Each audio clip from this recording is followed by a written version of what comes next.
Cough. Don't think I've got my Saturday intro. We have to have this one.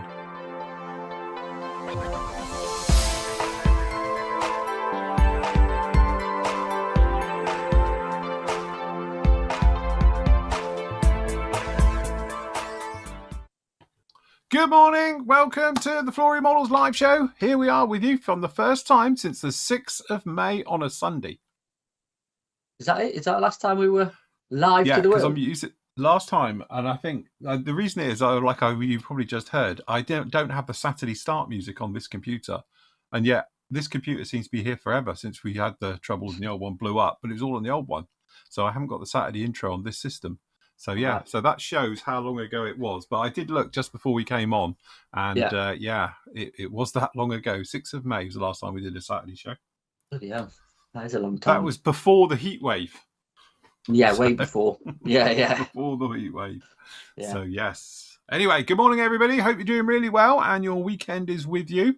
And it is a glorious blue skies here, which sounds boring because it's always blue skies here. But yeah, last night I was driving to my mum. She's literally 10 miles from here, just down the road, and drove through biblical rain. Got to her place, had dinner with her, biblical rain. And I'm looking on our cameras as well on the old Ring doorbell. It's sunny at home, and we haven't had a drop of rain yet at all. It's like it is so hit and miss around here, where you get rain and where you don't. So yeah, we had no rain yesterday at all, and it was like, yeah, my mum down the road, Newton Abbott, got loads of it. So horrendous. Yeah, horrendous. We've got some green grass starting to Is appear. it starting to come back from the straw and the dust? It's amazing, to be honest, how quickly, because we've only had a couple of days, how quickly it does recover and things go back to being green again. You know, from having 3 months of a drought basically. But yeah, we look at our lawn and whatever, it is starting to have a bit of greenery come back. So which is the downside, means it's going to start growing and we've got to start cutting the grass again. Which yeah. But yeah, there you go. I must admit I haven't mowed any grass for months because I haven't had any. Bit of desert, so me neither. So never mind. Anyway, good morning as well to everybody in YouTube land as well. Yeah, morning to everybody in the Flory chat. Got a few new names in there for our Saturday from our Thursday night. So welcome, yes. welcome. Good. Sound is all good as well. Thank you very much. Yeah. Hello, Greg is in. Just a quick John, Terry, Looney. Just while he's up there and watching, I did see a message, Greg. I will message you back about the Elvington show. But I won't be trading. If I'm honest, I'm not trading this year. It's going to be next year. Probably get back out trading. But yeah, I should, if you're around, see you. So come and say hello. If you see me knocking around. But yeah, I'm definitely thinking of popping up there. So oh, good morning, Dave, Paul. How many Pauls we've got in? We normally have loads of Pauls. We've got all the Pauls. I don't know anyone. I can lots see one. in YouTube land as well. We apologise. We've been away from YouTube for quite some time, and in fact, I've been very lazy as well because a lot of stuff that usually goes to YouTube hasn't been making it over to YouTube over the summer. We are still here. We still do videos every day. It's just that very few of it goes out to YouTube. And I know about Facebook as well. Somebody mentioned to me about Facebook because I haven't updated it since May. So this is the first thing that went up, and I was like, oh, you are alive then? Yes. No, we're still here, still doing it all. Don't forget, just pop over to the florymodels.org site. You can see it all in there still. So, it's just obviously we don't tend to go onto YouTube and bits and pieces and stuff like that. Usually it's just me Friday show and a review that goes up, but I haven't been doing some of the Friday shows either through various reasons. So, yes, very good. Cool, lads. Very good. What do we got? Hi, Phil and Matt. Watching you on YouTube. I can't bear the heat in the hobby room. I fire up the PC and then logging into the members area. That has been, obviously, I think, a bit of a thing for all of us, isn't it? The heat has just been crippling for doing it, especially this hobby. And for us, I'm one of you now, everyone.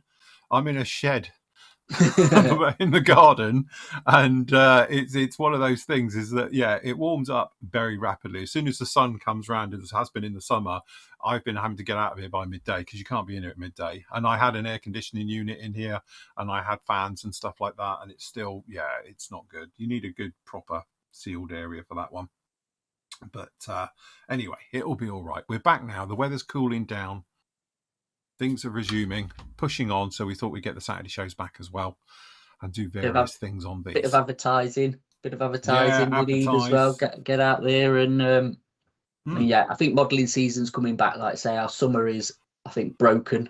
I hope, because I've heard there's going to be another heat wave in September. I heard that as well. They're saying about us getting another heat wave coming in, but it can't be any worse than what we've had. So, well, hopefully it's not going to peak at like in the mid-30s and that. So yeah. And then the doom and gloom mongers are out there talking about El Nino, obviously in the Pacific coming over to here, and it's going to be our worst winter on history, they reckon, and this, that, and the other. So anyway, that'll make it interesting.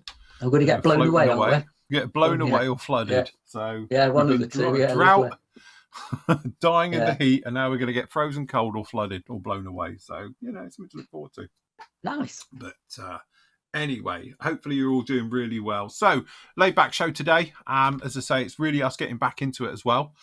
We can talk about the bits and pieces we've been on, because obviously a lot of you probably don't know. So we can cover some of that as well. So if you've got any questions, anything else you want to post up, please post up. Like I say in all the shows, if we don't answer you, it's not us being ignorant or arrogant or not answering you. We don't see it, because obviously I have to look at the camera. And you're over here. Matt's the same now, because Matt's multi-monitoring as well. So he's on separate ones. Tennis. It is. So you are literally like tennis. And I'm running 3 screens here with everything that's going on. So I've got our chat in one, I've got YouTube in another, and I've got you guys all here as well. So apologies. So if you don't see it, just keep posting it up and we will pick it up at some point.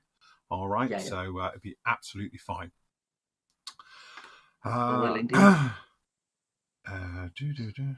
Oh, yeah, Clint, he must be freezing. Is it where he is?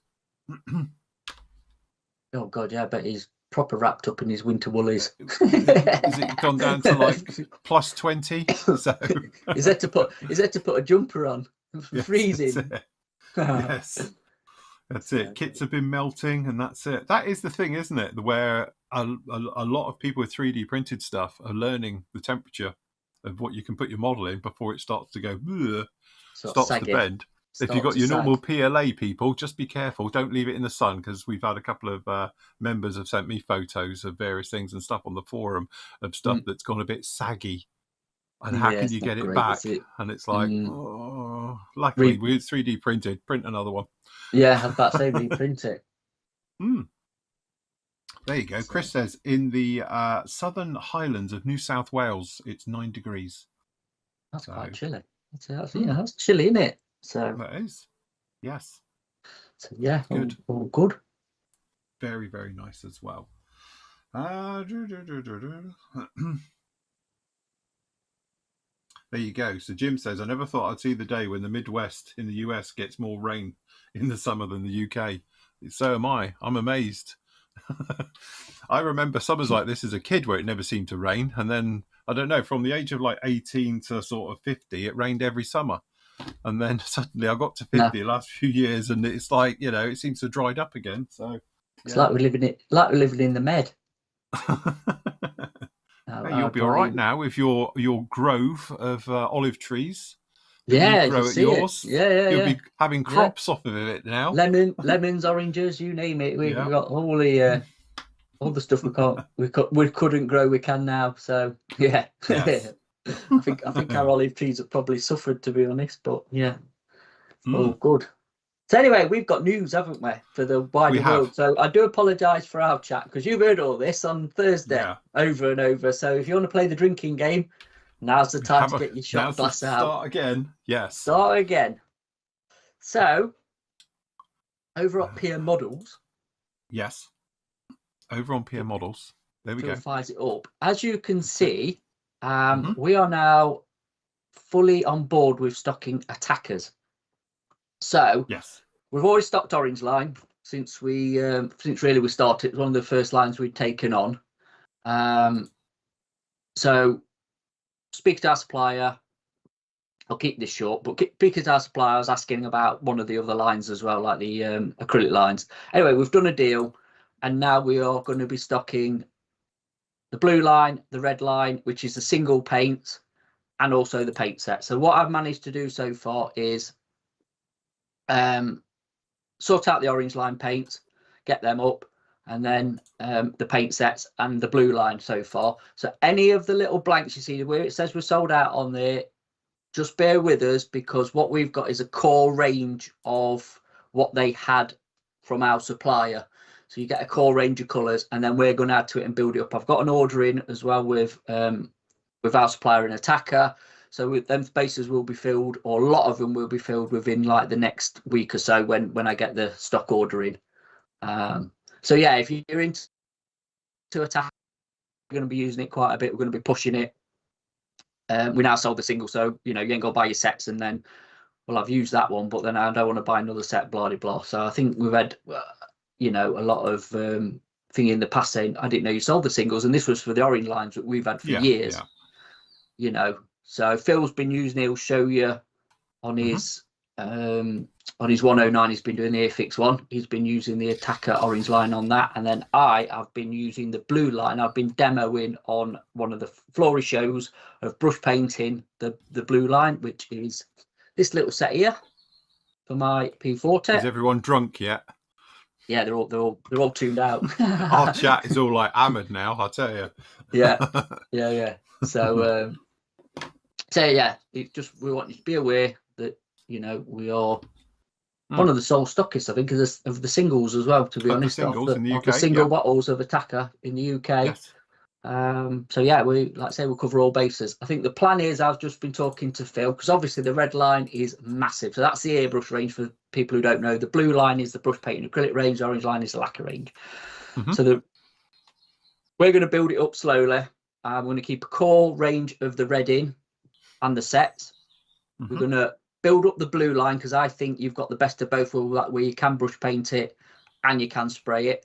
And obviously we're going to keep all the orange line in, which is going to be the full range. And that now includes, if you go on to page 2 of because that's how big the range is, we've now got all the new paints in as well. There's a load of new paints that have been out, and we're now stocking. So yeah, should be good. Going to keep the demos coming as well. So we're going to show it, we're going to push it, and like Clint says on our chat, I think it's one of them, once you show what actually a very good product it is, give it a go, buy a little set, try it for yourselves, I think. So yeah, I think as I say, it's one of those ones. We've had Attacker since we started PM Models. Yeah. What, 7 years ago, whatever it was, 8 years ago? 7, 8 years ago, yeah, something like that, yeah. But again, to say, most people didn't realise we had them as singles. So as well, everyone just assumes it's the sets. Yeah. And most people just sell the sets. And that has always been the thing. And I think that was always the annoyance with people, that you couldn't just buy singles. And it was like, well, we do the singles, but people didn't know it because we didn't push it particularly. So we said, look, we want to embrace a new acrylic line as well. So we went down the blue line, obviously with the red line as well with them. And Matt has been demoing on our shows, obviously at hand painting, which, is something I haven't done for 30 years. Nor me. But to be honest with you, watching Matt hand paint is very therapeutic. It's, what you need is that rain noise in the background. So we all need a pee. That's it. Yeah. So you're rushing off to the toilet every 2 minutes. So it's a bit like Papa Bob Ross, we're just going to put a little dab in here and happy little line here. And it's it. I'll tell you what, it's so therapeutic to watch somebody brush paint. Airbrushing, I have to say, is boring, because you can't really see it. It just comes to life unless you're whacking down colour. But and even if you're doing like camo, like I was demoing on this week and doing this lot, I was watching me in the back when I'm editing it, and actually I was thinking of you doing your brush painting. So I'm watching my own edit of me, and I'm doing all my bits and pieces, thinking, God, this is boring, to watch it. Because it's one of those, it's so subtle as you bring it around, especially with the modeling, because it's multiple layers. The longer you're there, the darker it gets. You start really light and you're building it up. So you've got all of those things. But it was that thing when you were watching you paint it, it's like I'm watching it come to life instantly, where this takes a little bit longer and it's a bit not as good. So it's just a different way of doing it. No, you can't. No, the blue line is the acrylic range. It's like say it's the water-based range, put it that way. Yeah, it's a true acrylic rather than a hybrid acrylic. Hybrid. Yeah, it's not one of the alcohol-based hybrids. I will say one thing in its defense, because we did do it in testing years ago, if you remember. I put lacquer into it, but you have to over thin it to get it to work. Yeah, Because when you first put lacquers with it, it goes thick. So you need to then Yeah. thin it. And then that way you don't get the coverage with the paint because you've got so much thinners in it for enable it to work that it loses. So it's not like your traditional, Tamiya's, which are alcohol based and things like that. These tend to be more water based, true acrylics. So they don't really like lacquers. It can do it, but it's not the best way of doing it.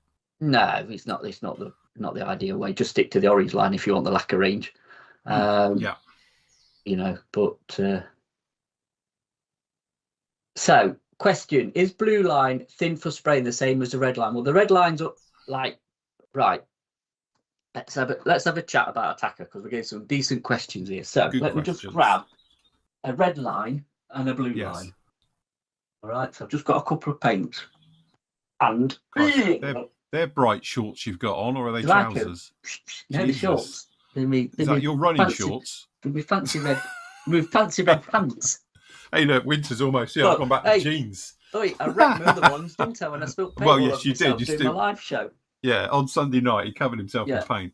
Yeah, I did. Hold on. Didn't put that on. Right, hold on. Let me, so you carry on talking and I'll do a quick. Well, that's all right. I'll put the camera onto you. So that's it. That's good. So, I have demoed this before on our live shows, but let me take a couple of paint pots. So I've got attacker thinners. Again, we're going to stay with the system of attacker. So we're not going to mix and match and put anybody else's thinners in.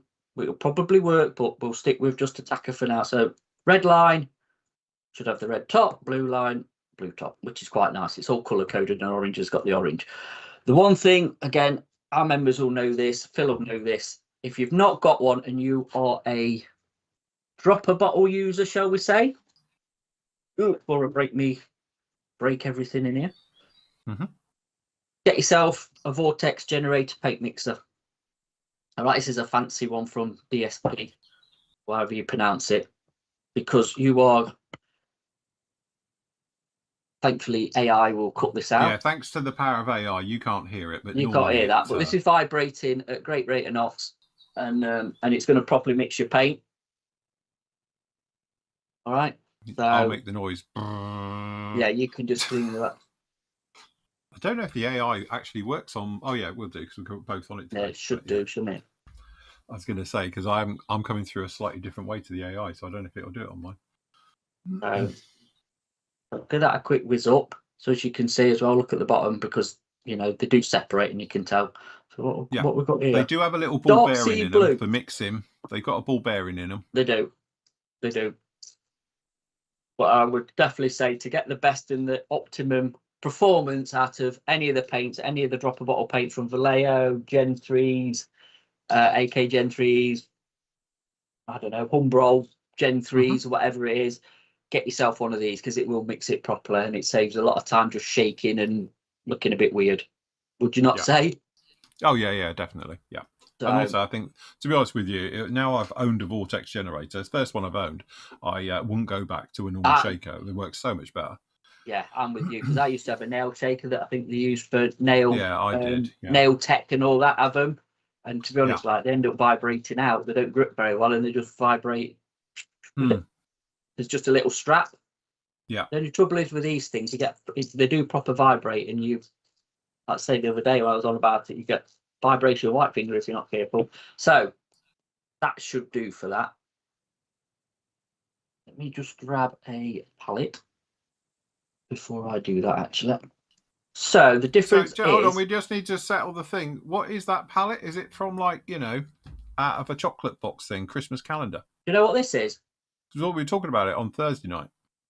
Tamiya. It's a Tamiya. I got given these by the Tamiya rep, like in a packet. Oh, right. These are Tamiya. Oh, yeah, it's got Tamiya at the bottom. Yeah. Well, you got it upside down, but yeah. There you go. Sorry. There you go. Yeah. Yeah, the Tamiya paint mixing things. You get a set of them or something. And I don't know. I thought it was like you pulled it out of a calendar and had the chocolates out. Yeah, it does look like that now you say that, doesn't it? But no, it's a Tamiya. Just a Tamiya mixing palette. So the difference between the red and the blue line is these are already semi-thinned for airbrushing. That was the original, because I think the red line came out first, weren't it? I think that was their first line, and then the orange, and then the blue. Am I correct? I think I am. when Yes. Attacker first launched. Yeah. So these are a lot thinner than these, obviously, because they're brush painted. My advice would be, if you're a Redline user, obviously, like I say, give it a shake, give it a good stir.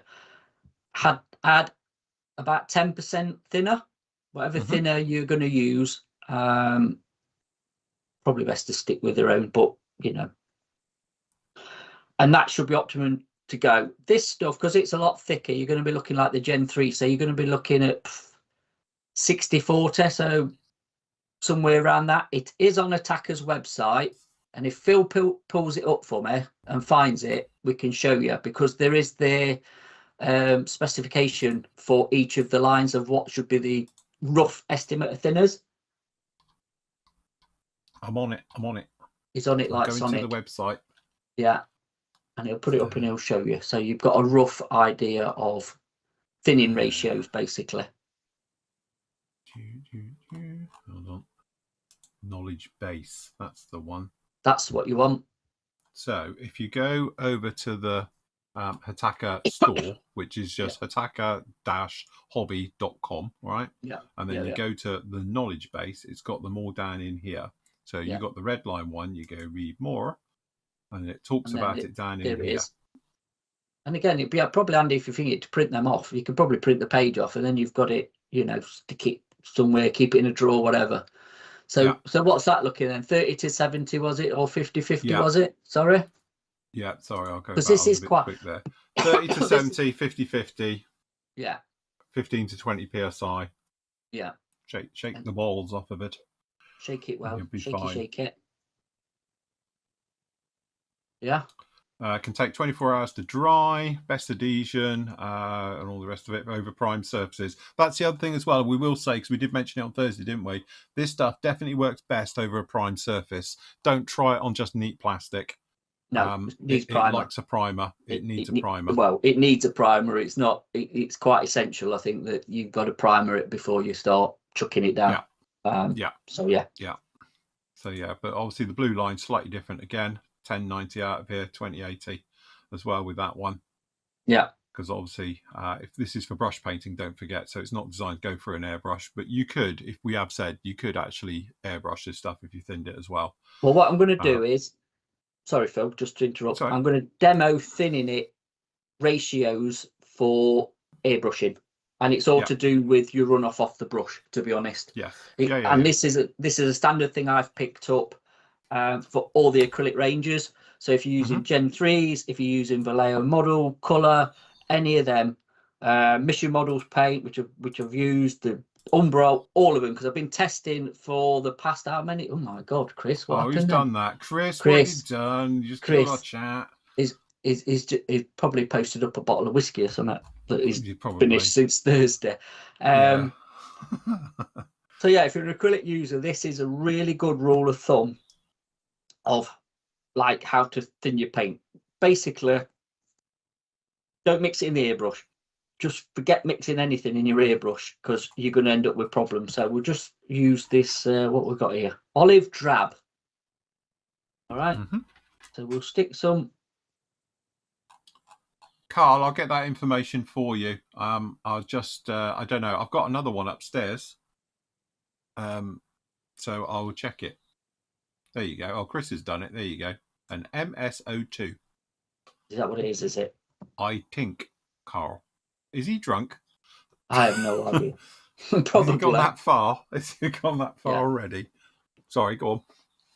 So we've got the olive drab. So this is the blue line. Again, it's not overly thick. It's definitely not as thick as a like a model colour, Panzer Aces, the Vallejo range, or I would say the AK range. It's quite a nice actually consistency, to be honest. It's not like toothpaste. I think that's a good way of putting it, isn't it, for the other paints. So we've got some thinners. So we'll just drop a couple of bits of thinners in. Give it a quick mix up with a brush. And again, Dave who's in our chat will know exactly where I've got this from. But it works. It literally works, this does. So take your brush, and it's that runoff there. that is actually quite quick, to be honest. It probably could do with a bit more paint in it, but you could get away with it. And it's all to do with the runoff on the side of this cup for any of the acrylic ranges. If you get a nice, I'd say a nice runoff, it'll spray. It'll spray quite nice. The other thing as well is, and Phil can thingy it, is these. Oh yeah, we like them. These are a massive game changer, to be honest, for acrylic users or just general painting if you're priming, because this has got a little mesh in it. We get these off Amazon. I think Phil's got a bit of affiliate still, have you? We got an affiliate somewhere for those, yeah, but they're made by U-Star. U-Star, they're impervious to everything. You can put lacquers through it, acrylics, and all the rest of it, and they wash up clean as well. Yeah, and just filter your paint, and honestly, it catches all the little bits and bobs that would probably clog your airbrush up, and it makes your spraying experience a hell of a lot nicer. Yeah. So these are as well, and I'd say if you're a lacquer user, acrylic user, in enamel, whatever, it doesn't really matter. For how much these cost, I think in the UK they're about £8 for two ish. Yeah, give or take. Yeah. I think they £7.99 for a pair, and I'm still down to my first one. I've still got my other one in my box here. Yeah, I'm saying, to be honest, I'm still on first one, because as soon as you've used it, just dip it in the thinner of choice you're using. If it's acrylic, water, if it's lacquer thinners, enamel, whatever, because you don't want this little mesh blocking up, basically. Because I have a confession. I do have a confession. No. This is mine, right? And when I did the Meteor, we did it in the silver. Yeah. I forgot about it, and that's why it's a little bit like this.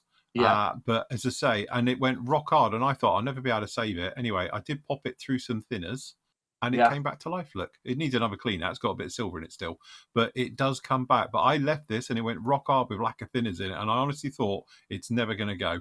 But I let it soak in a little dish with lacquer thinners, and it's back again. But yeah, these are the ones when you're looking for them. It looks like this. There you go. You get them on the old Amazon, do them, and probably a few other places. But $7.99 and all the rest of it. If you look on the Flory thing, you can get them in there. The link's down in there for them. So yes, sorry, go ahead. No, it's all right. I've just put a bit more olive drab in that just to thicken it back up, because I think it was a bit thin. So.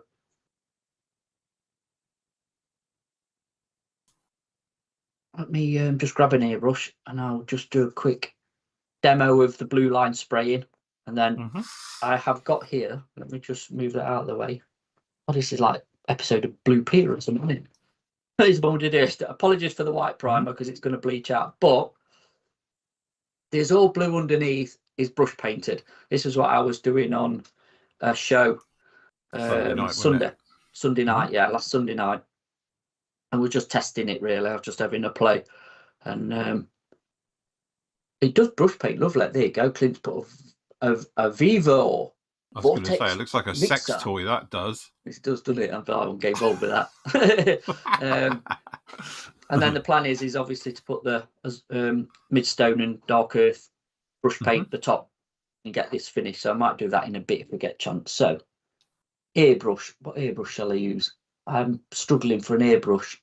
I was going to say, the man who's got more airbrushes than anybody else. So they're almost disposable for you. You don't bother cleaning them. He's got that many. I just bin them. Just get rid of one.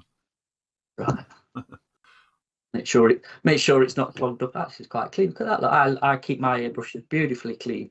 He does. It's me. I'm the animal. Guilty. Yeah. So filter in. And you will see. So we'll just quickly filter that. Probably could have used a better colour, to be honest. But so as you can see in the bottom, any little bits that you don't want going in your airbrush will go in there, and then that's just a cup of water. I'll just dip it in there to stop it drying. So let me just grab a demo piece. The Hurricane will be seeing another outing. What, another bit? He's worse than my Buster. There you go. Yeah, this wing will do. So again, I was brush painting with that, weren't I? I was just thinking on Thursday night show, to be honest.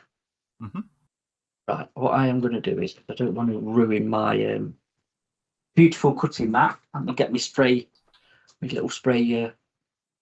That's mod night. You could sign that and flog that. But I'm gonna frame it.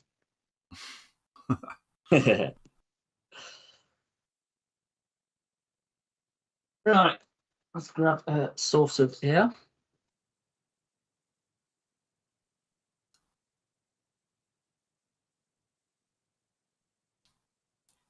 Okay, should be all right for that. And just to remind people, we've got like an AI filter, so you can't hear the airbrush, but you can hear us still. So it's a bit clever, but it's a bit weird when you see people do this. My air pressure on the compressor is set to about 20 psi. What it's actually at coming through here, because I've got a Mac valve and all sorts. Again, air pressures for everybody is going to be different because you're going to have different setups, different compressors, different airbrushes, like say different environment things. So again, when everybody goes, "Oh, what pressure you use and all that," it's kind of irrelevant. It's something you have to learn yourself, wouldn't you say, Phil? Really, you've got to get the feel for it, the hearing as well. You know if you're too high or too low, and again, how it sprays actually on the piece. You'll know if it's too low and it's spitting. If it's too high and you're getting more in the ear than you are actually on the piece. It's all relevant. So.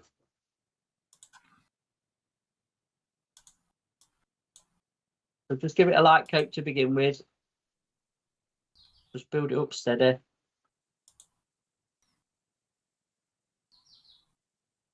Just go through here. And just let that dry. Apologies, my head keeps getting in the way, doesn't it? So just let it dry. It dries really quick. So you ain't going to be waiting around. Yeah.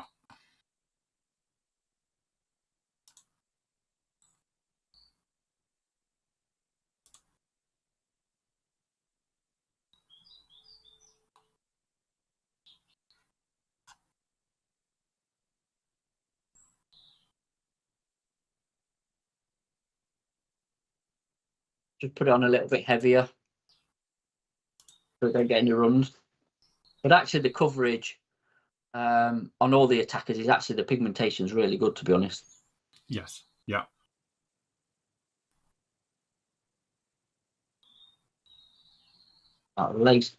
Lay your wet coat on. Get a bit of coverage and then just hook that. Grab the old drying instrument. Yeah. Let me nearly whack myself in the head. Apologies for that.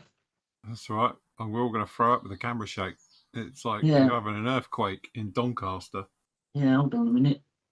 Got that. Fucking nearly whacked me on the head, that did. Right. Get the old air dryer on it.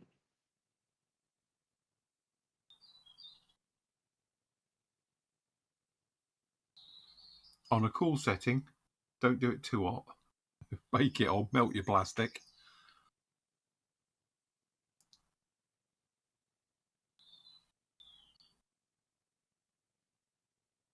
Looks very nice.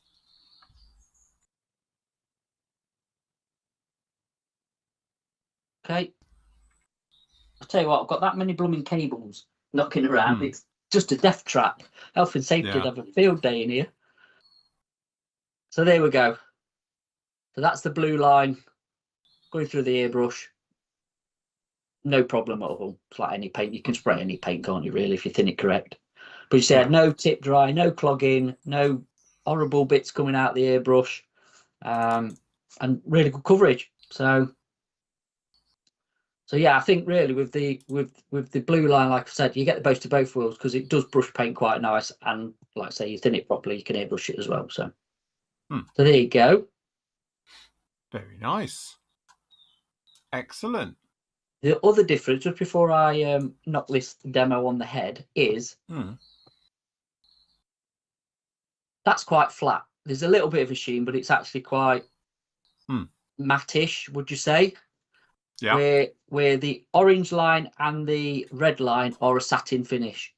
Yes. Which means really you don't need a clear coat because you get it on nice and smooth. You can just deco straight over it. Yeah. So there you go.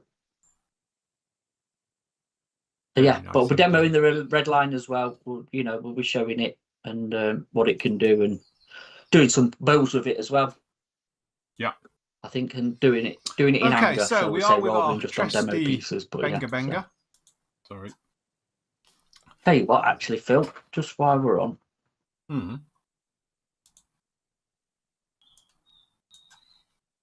it's all mixed and ready, isn't it? Is that the right? Yeah. Hold on. Don't want to try a new palette. Let me try an old palette. So take the olive drab again. Just chuck a bit in the palette. Okay, drop her thinners. You could use water. It's not going to make any difference. I've just got it here, so for that. I was being asked about the brush. Now, I just picked up a number 8 Italeri cheap, flat, semi-soft brush, I'd say. Yes. For when I was doing the underneath of the P40. So yeah. What we'll do is we'll do a bit of brush painting as well, and then I'll show you that. So you've seen everything. So how it's going to cover this, I don't know, but actually not as bad as I thought. Again, don't try and do it in a wanna. Yeah. Get it on even, let it dry, and build it up.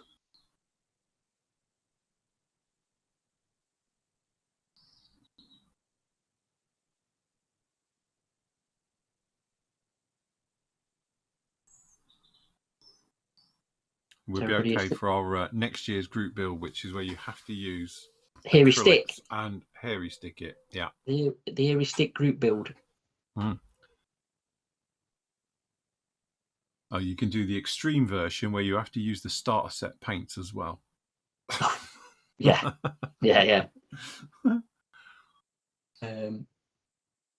So again, just let this dry off. Don't try and rush it when you're brush painting. I'll speed it up again. I'll just grab the old hairdryer and just speed it up for demo purposes. So we are literally not watching paint dry. But...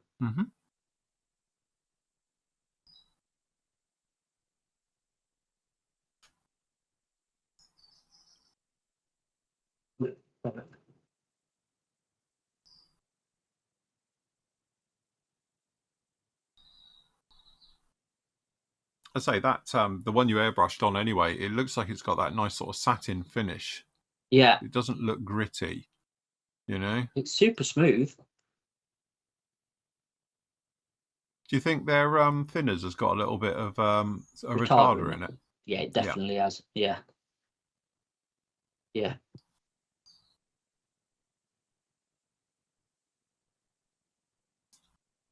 And I'm going to say this. Tim, it still freaks me out every time when he's on his airdryer and we can't hear it. Like Carl says, it's an AI hairdryer. Hello, what have you been doing? Hello, trouble. What have you been up to? If you're a skilled brush painter, which I'm not on this sort of thing, you can get away with actually not having any brush strokes. If you get the consistency right, it does self-level. It's got a bit of a self-leveling capability as well. So.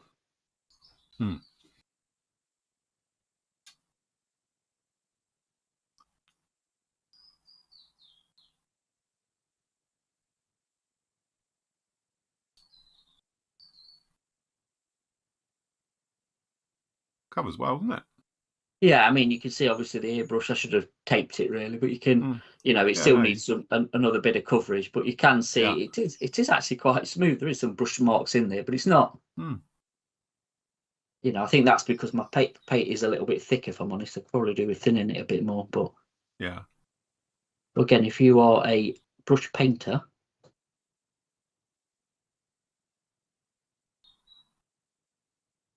And I will just say, because I had a comment on one of my videos once about me calling hairy stick painters, it's not a derogatory term. I just like to point this out. I say it is in the highest extreme. I can't do it, and we've got, hand painters, as I will call you then, clearly, that can produce work and blend and, do even mottling and stuff like that. And it's like, that is just incredible. So I'm not doing it as a derogatory term to people when we call it a hairy stick. I do it in the greatest esteem because, as I say, I'm rubbish at it. I'm absolutely awful. I look like when I did it when I was 10, you know. There's a skill set to it, yeah, that you need to learn and understand. And again, like airbrushing, it's that thing where you can do it and you don't get the brush lines in it and all the rest of it. And it, as I say, but I do apologise if you took it that way. It definitely wasn't sent it there because I think you're brilliant, excellent. Anybody who can do it, I tip my hat to them.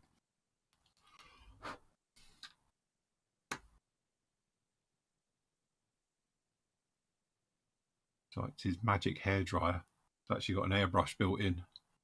Hey? It's got an airbrush built in your hairdryer. It sprays it as you're doing it. Yeah, I missed a bit on the front there, but that's all right. We get it. You get the gist, don't you? Yeah, no, it does. You do get the gist of what it actually can do. So you got the best of both worlds, like I say, with it as well. The other good thing as well is all the lines mirror each other colour-wise, or pretty much, to be honest. I think there's a few in the red line, which you can't get in the orange and the blue, but the core colours for most military, shall we say, or most of the main military is there with attacker. I mean, you just have to go and look on the website at how big the range is, and you'll see. So, but yeah, even if you're sort of a lacquer painter, an orange line painter, you can get sort of the blue ones if you want to do a bit of brush painting, if you need to touch up, whatever. It should match, to be honest. It should all be, within the same. Which is nice as well, because sometimes which is the same spectrum in it. Let's be honest. So but I know other manufacturers where I've used, obviously for airbrushing, one of their ones, and I've gone in to do some touch-up work, and it's nothing like it. It's a completely different colour. And I think, to be honest, to balance this out a little bit, the AK and the real colour range is the same. Their colours sort of balance out as well. They do. Yeah. Which is nice, and but right, and this is the plus point for me with me switching over from lacquers to acrylics, which I will show you when I've just tried this off. Chris just said, would a light sand or buffing get rid of the paint stroke marks? Can't hear us now. He's got his hair dryer on. Was talk to me then? Yes, I was saying. Sorry, Chris I couldn't hear because of me. I know. I was saying you need an AI hearing aid, and you'd be fine. Say, will light sanding or buffing get rid of the strokes? Yeah, probably. Yeah, like I say, I'm not an overly experienced brush painter. Do you know something? And I was thinking about this because obviously with brush painting the P40, I'm going to run through it and I'm going to weather it, because I think this is just a base coat. That's all this is. There's no fancy airbrushing, mottling, or post shading, pre shade, whatever. I'm going to do everything else with Flory wash and oils. This is just to get some colour down. You know what I mean? Yeah. So try and make a bit of space. I've got all this room and no room. Right. I'm going to pull this thing in. I won't show you the front. No, go on, everyone. Make him show you his front, because the members know about it, but obviously YouTube doesn't. So I painted this months ago. We were on a Thursday show, weren't it? We were doing it, and this is painted in extra acrylics. In the end, I painted this. So I put the base coat down, and everything else has been weathered out with oils. To be honest, I've not used Phil's wash on this. I was just testing oil paints, and this is the OPR way of doing it. So the Mike Rinaldi way, whatever you want to call it, who kind of sort of champions it. So you've got your little piece of cardboard with your colours on, and this here will take you anywhere you want to go with your weathering. So my sort of weathering method now has changed a little bit from a lot of airbrush work to post shading, pre shading. I'm going to just let oils and Phil's wash do the work for me, to be honest. So I think I demoed that side of it on the Thursday show, and then, to be honest, last night it sat on one of Phil's stands, and I need the stand, so I need to move it on. So I thought, well, I'll drag the oils out and weather it out, really. But yeah, let me just show you, because I knackered up the front windscreen. There you go, look. Hold on, it's gone blurry. Let the camera focus. Now bring it to that angle you did with me, so it's a little bit nose down. Nose down. There you go. Then you can there you go, look. There. Yeah. It's rubbish. I broke it. I snapped it trying to get it to fit because it ain't a great fit. And then I've tried to bodge it up with clear UV resin, to be honest. So they might be tinted. I think it is smoke tint. My dog's arrived. I don't know what sort of this. You might want to go out. I might smoke tint this a bit like you do with airliners, just to try and hide it a little bit. But again, it's more of a demo piece. So I'm not overly fussed. Yeah. But yeah. But that's the way I'm going with this, to be honest. I'm going to get the brush painting on it and then bring out the oils and the Flory wash and weather it out with that. And that can do all the heavy lifting for the weathering. Nice. So, excuse me. So, yeah.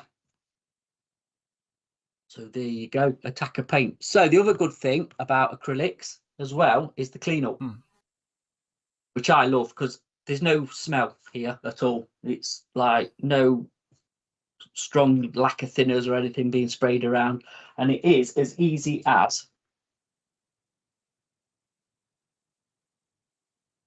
so I've got a bit left in my airbrush. So I've got good old H2O brush,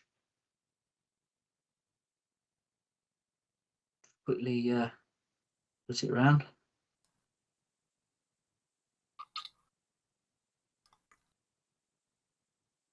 Got more cables and airlines. Hold on, I'll get rid of the hairdryer a minute. Oh, for God's sake. We're falling. They're there. They're there. Good job we're not in 3D. Oh, and you'll be sick. That's the trouble when you're kind of crammed in on yourself.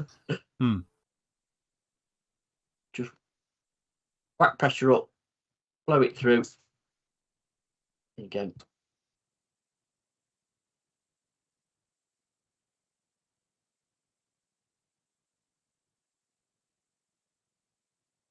Right in there.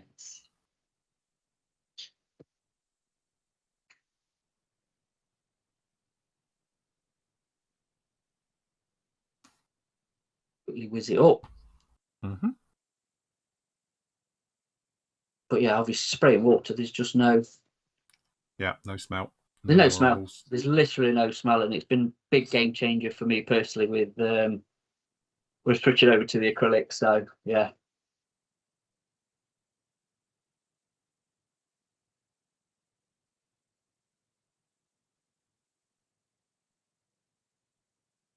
There you go. Nice. Pretty much clean. Nice. I've got to do a bit of final touch up, but it's as easy as that. No stripping your airbrush down. You know, every time you spray, you don't need to. And the other good thing as well, if you do spray, your airbrush won't grip. Yeah. Where the lacquer thinner makes the seals expand and grip. Yeah. Acrylics don't. It's just, there's no... it don't lock your needle. It don't lock your needle. So you're good to go next time. Just give it a blast through, make sure it's clear, and happy days, you're on your way again. So there you go. Nice. Try and have a clear up now because I've got stuff everywhere. But yeah, easy as that. So what I'll do on one of the next shows is I'll show you the red line. Yep. Again, you're going to be very similar to the blue, but we sell it, so we might as well show it and demo it. You know what I mean? So yeah. So who does hand brush? That's what I want to know. Does people, who in that? Well, Jamie was just saying in the chat that he does cockpit details, even large areas with acrylics. Again, highly diluted and multiple coats up to 10. It looks like it's sprayed on. It is that. I mean, I've hustled that, to be honest, to show you because of life. But yeah, if you've got the patience and the time and a hairdryer, if you thin it and go multiple coats, you will get a really nice finish. And I'm agreeing with Jamie with small like cockpits and details and stuff like that. Acrylics is definitely the way to go. I mean, me and you were like, I know the Thursday night crew know this, but we were watching some Japanese modelers, weren't we? Who were doing the machine Krieger stuff and brush painting with lacquers. Yeah. And again, they've got it down to a T. It's what they use. They know lacquer products inside out. So yeah, for them it's easy, isn't it? But quite like the acrylics because I don't like the smell anymore. I think it's one of those ones with all hand painting, like we said before. It's learning it like you would learning airbrushing. I know everyone thinks they can paint, but it's a bit like a professional decorator compared to me. Yeah, When absolutely. you've got a skill set and you've learnt it and you learnt the art, so it's that thing about thinning it and knowing it, the brushes that you use, and obviously the paints that you use and the type of thinners and all these different things can make a huge difference to your model. So again, it's just a different skill set, to what we've done. We all, well, I presume most of us all started hand painting, literally just going along with a paintbrush and your enamel paints as a kid. And then nowadays, though, with the modern acrylics that are designed to be, they've got better binders in there as well. So you don't get that streaking effect as much as you used to anyway. The paints now with the thinners have got, self-levelers or retarders in there to help them sort themselves out whilst they're drying and stuff. But again, I am jealous in a lot of ways of acrylics, just from painting and airbrushing, because you might remember back in my day, I started on like enamels like most of us. Then I went to sort of lacquers and stuff, and even the hybrid lacquers like Tamiya's and Guns, Aquatis range, stuff like that. And then when the kids came along, I thought, well, I better not stink the house out anymore. And I was Vallejo. Literally, I had tons of Vallejo, and that's what I used to use. And if you go back 20 years and look at all my videos, it was all Vallejo paints because that's what I used, that and extra acrylics. And then lacquers came along. But there's something to be said about acrylics because of not so much the health reasons, because you still got particles in the air, so you still need to take precautions and stuff, but just generally the niceness of the smell in your environment you're working in, the speed of cleanup and stuff like that. And even if you Yeah. do tip it all down your trousers like Matt did on Sunday night, it does come out. It But you does, yeah. can't do that. I did. I got black lacquers on my shorts the other week. I haven't got them on today, otherwise I would have shown you my work shorts as they are now, because I had black lacquer paint in my airbrush and I tipped it over myself because I didn't put the lid on. And yeah, they are now stained for life. So yeah, that's not coming out in a hurry, is it? To be honest, no, if you're no. if you get your lacquers in there, they definitely grip and soak in. Definitely. But yeah, I tell you what, I don't know how many coats of paint this blooming I was going to say, it's not 4 inches thick now. It is, yeah. I'm going to lose all detail.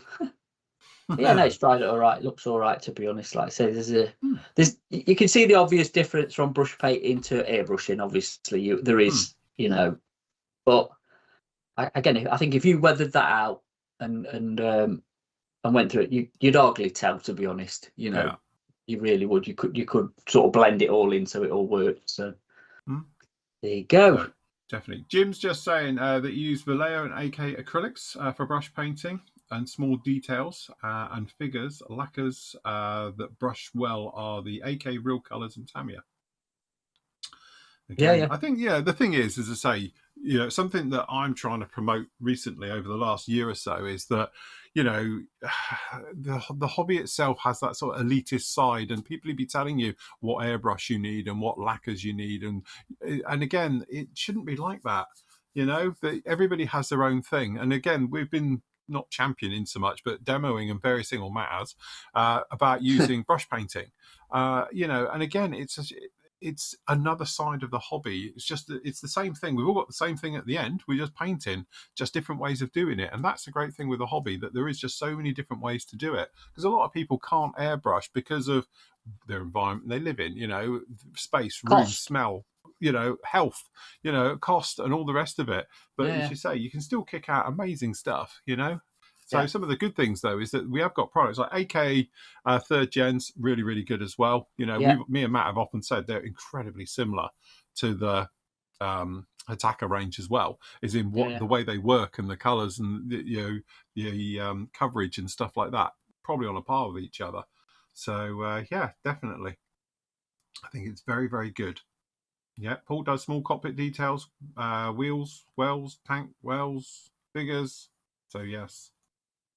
It's all good. David did make a good point, because he said to Jamie about, do you hand brush north-south and then second coat go east-west? And I have heard of that, because that's what decorators do, don't they? Yeah, they go one way, second coat goes the other way. Eliminate and then diagonal and all sorts and stuff like that. So it's cancelling itself out. So you're eliminating the brush stroke. I think it's all, to be honest with you, because if you're just going one way, you are going to get lines. So that is again for a skilled brush painter, that is probably what they do. Yeah. But I think also it's the dilution of the paint. Yeah. It's like anything. It's like when you're airbrushing. It's like when you're painting your walls. It's when you're painting anything. It's the dilution of your paint. Yes. To get the optimum sort of use out of it and less stress. Let's be honest. You know what I mean? And I think that, you know, when people say, we've heard it many times over, oh, I can't use this paint, I can't use that paint. I just, you know, it's user error. Yeah, of course. I would say 99.9% of the times that is user error of somebody not actually. I've done it. We've done it. Let's hold our hands up. We've done it and made that cock up of like, oh, and then it's instantly dismissed as a bad product when it's not, is it? Because obviously the amount of money and research that a paint company goes into these to produce that, they're not going to put a crap product out there. You know, I think Life Colour was the main one where people couldn't use it. I think I can remember back in the day, Life Colour, which is one of the pure acrylics, and it's probably one of the originals, isn't it? Life Colour. You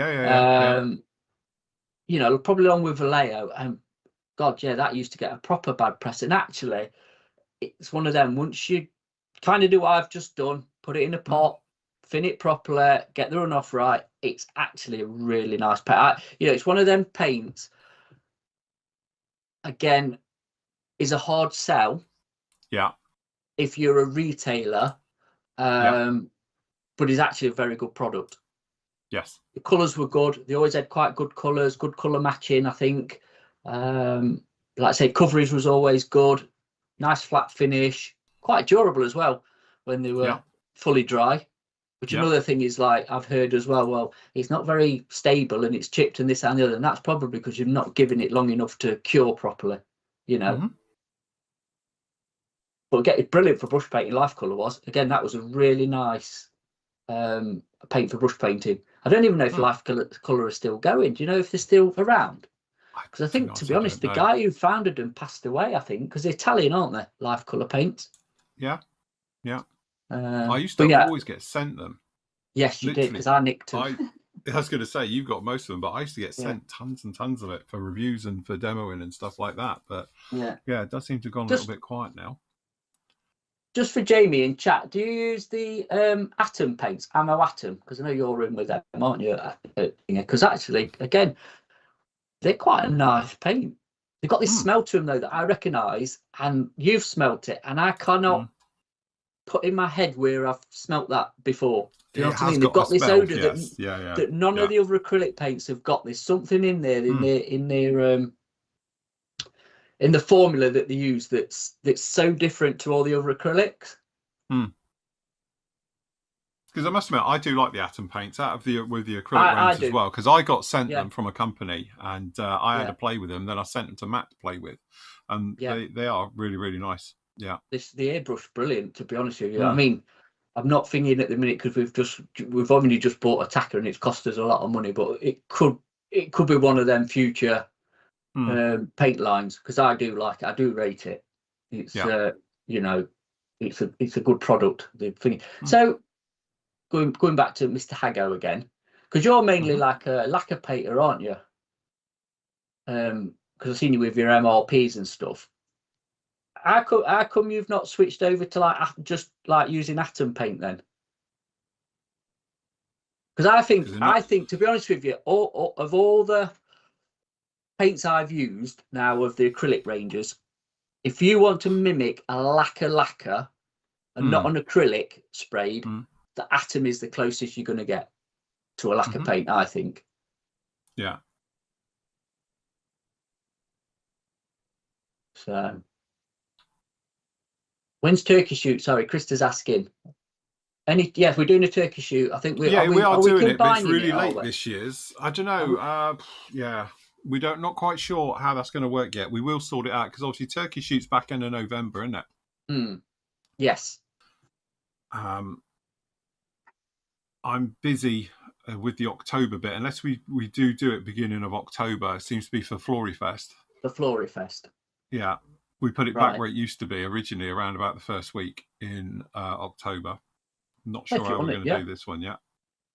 Yeah, so we've got Flory Fest and the turkey shoot, which is because I was busy on that one, because we have Flory Fest, and then I do SMC over in the Netherlands, and then obviously we've got turkey shoot. So it's bang, bang, bang, one after the other. We'll just a Telford weekend live.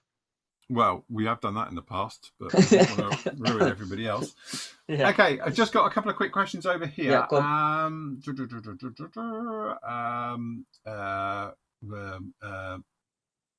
Lamar says, Atom paints are his main paints. Great if you don't care about colour accuracy. Are they not brilliant accuracy? I don't know. The only ones I got a load of German ones. That's why Matt ended up with them, because I won't use them. So, well, he says. But it was ground stuff, wasn't it? It was vehicle colours I got sent. So I thought Matt can have them because he'll use them. But I'm not sure about colour accuracy. I haven't heard about that. Again, is this... I don't know. It's one of them controversial things, I think, with the colour accuracy. Have they done it to scale? You know, because I'm not being funny. Like, Atom and Mig and that... He's been around a long time. I think he knows what he's doing. And again, have they done it for more scale than actual real? Yeah, I've got to do it to this color chip. And again, this is where I think people get so hung up with the color. Is it the proper RLM shade of whatever it is? When most people, I'm not saying everybody, but if you're going to weather over it, you're going to change the base color anyway. So it makes no difference, does it? You just, you know, you're going to create your own artwork out of your kit. So I'm very loose, shall we say, with colour accuracy. It's not high on my, unless it's glaringly obvious. I mean, we've had it with Azure Blue, haven't we? I think Azure Blue is one of them colours. Azure Blue is nightmare. Where everybody's is kind of different. I think it's a real, some are purple, some are blue, some are grey. I don't know. There's all sorts of in the spectrum of what it should be. Of one of them colours, I think it's a difficult one to match for manufacturers. And again, if you can think of any others out there, then shout up. But again, I think, I just use it as a base now. I put my paint down, that is my mid-tone, and then I go light and dark with weathering on top of it. So it's a nicer, for me personally, way to do it. So Jamie was just saying, actually, because it takes a while to go rock hard, like hours versus minutes for a lacquer, and that is the thing with lacquer. They are dry instantly, aren't they, compared to acrylics? It's a patience thing. And like, if you're Phil, and now obviously Jamie does his channel on YouTube and stuff like that, if you need to churn work out, the lacquer based method is the quickest, let's be honest, because definitely 100%. If you haven't got that time and you know, patience, shall we say, for it to dry properly, then lacquers. But again, championing the orange line, the smell is a lot less than other lacquer. It's very, very mild and mellow compared to LP, MRP, SMS, probably real colour. All right. I mean, and that's using their own thinners. I think if you chuck in levelling thinners, which we were saying on Thursday night, is the goat in it of thinners, let's be honest. Self-leveling thinners is the best thinners out there for lacquers, period, to me. You are going to get a bit more of an odour, but actually, as you know, you can open a jar of LP paint and blimey, it blows your head off. Doesn't it? It's strong. So go on, carry on. Sorry, we've got some more questions. So speaking of smells, lacquer paints, Phil and Matt, have you used SMS? Yeah, we do. I don't think they're any more smelly than anybody else, but I've got them here. Yeah, we sell them in the PM store sells them. They are in the PM store. Yeah. So, but again, the thing is with smell, I think the holder for the strongest smell is still Tamiya LP. They stink. They are proper. Jesus. Yeah, that is on another level of smelliness. They are. Yeah. But what else have we got? What's that? Jeep says, question, hi lads, are you going to build the 132nd Hawker Hurricane T7? Keep up the good work. To be honest with you, I'm probably going to have a break from Revell at the moment because everyone seems to think I'm sponsored. Because I have built a lot of Revell recently and it's got out of hand. So it's like everyone's like, oh, you only do bloody Revell, and it's like, well, anyway, I have got the original. It's literally still, I'm going to do it in flight. I've got over there the original 32nd Hunter, the FGA 9 or the Mark 58 one over there, because obviously don't forget, it's just the front end. It's a new front end that's been put onto that kit. I did see it when I was over in Germany beginning of the year, and it does look very nice as a two-seater as well. And the kit itself's actually not bad. It's typical Revell. It's a little bit flashy and a bit, but again, it's one of those. It's not like their modern kit, shall we say, like the Meteor and things like that. But having just completed the P51, which you guys obviously who are not members will see as well, because that's going to go out to the world next week. Again, it's got some really nice stuff on that one coming down the line. Oh, it's because the range is limited on the one we were talking about, atoms. Doesn't cover all the subject matters. Again, that's good in some ways. There's nothing worse when you 8 million paints. But yeah, again, for a retailer and a stockist, you know, I mean, Attacker's a big range. On all of the lines is quite a big range of paint. I think MRP's massive now in it. I think that's huge. I think again the AK Real Colour, they've cooled that a bit because they cancelled a lot of colours and you just get your core colours. Don't forget, the thing is, once you've got certain colours, and we were saying this, I think again, Phil, we ought to mention this. I've ordered you that basic set, by the way. It'll be here on Monday. Yeah. Is to get the primaries, is to get a core set of red, yellow, blue, black, white. Yeah. Get your primaries in your black and white in any range that you use, because they're your tinters. Yes. Yeah. You know, definitely. And I think as well. I think now, you know, Tech Ammo are looking at their paint range, because they've had some big paint ranges as well in the past, and going, do we actually need to do this obscure paint for something that, you know, you might sell in a blue moon? Do you know what I mean? Yeah, once in a blue moon job. Yeah, definitely. When really it's very similar to this colour. You just got to tint it a little bit, or somebody else's colour. It's not a bad skill to learn how to tint paint, if I'm honest.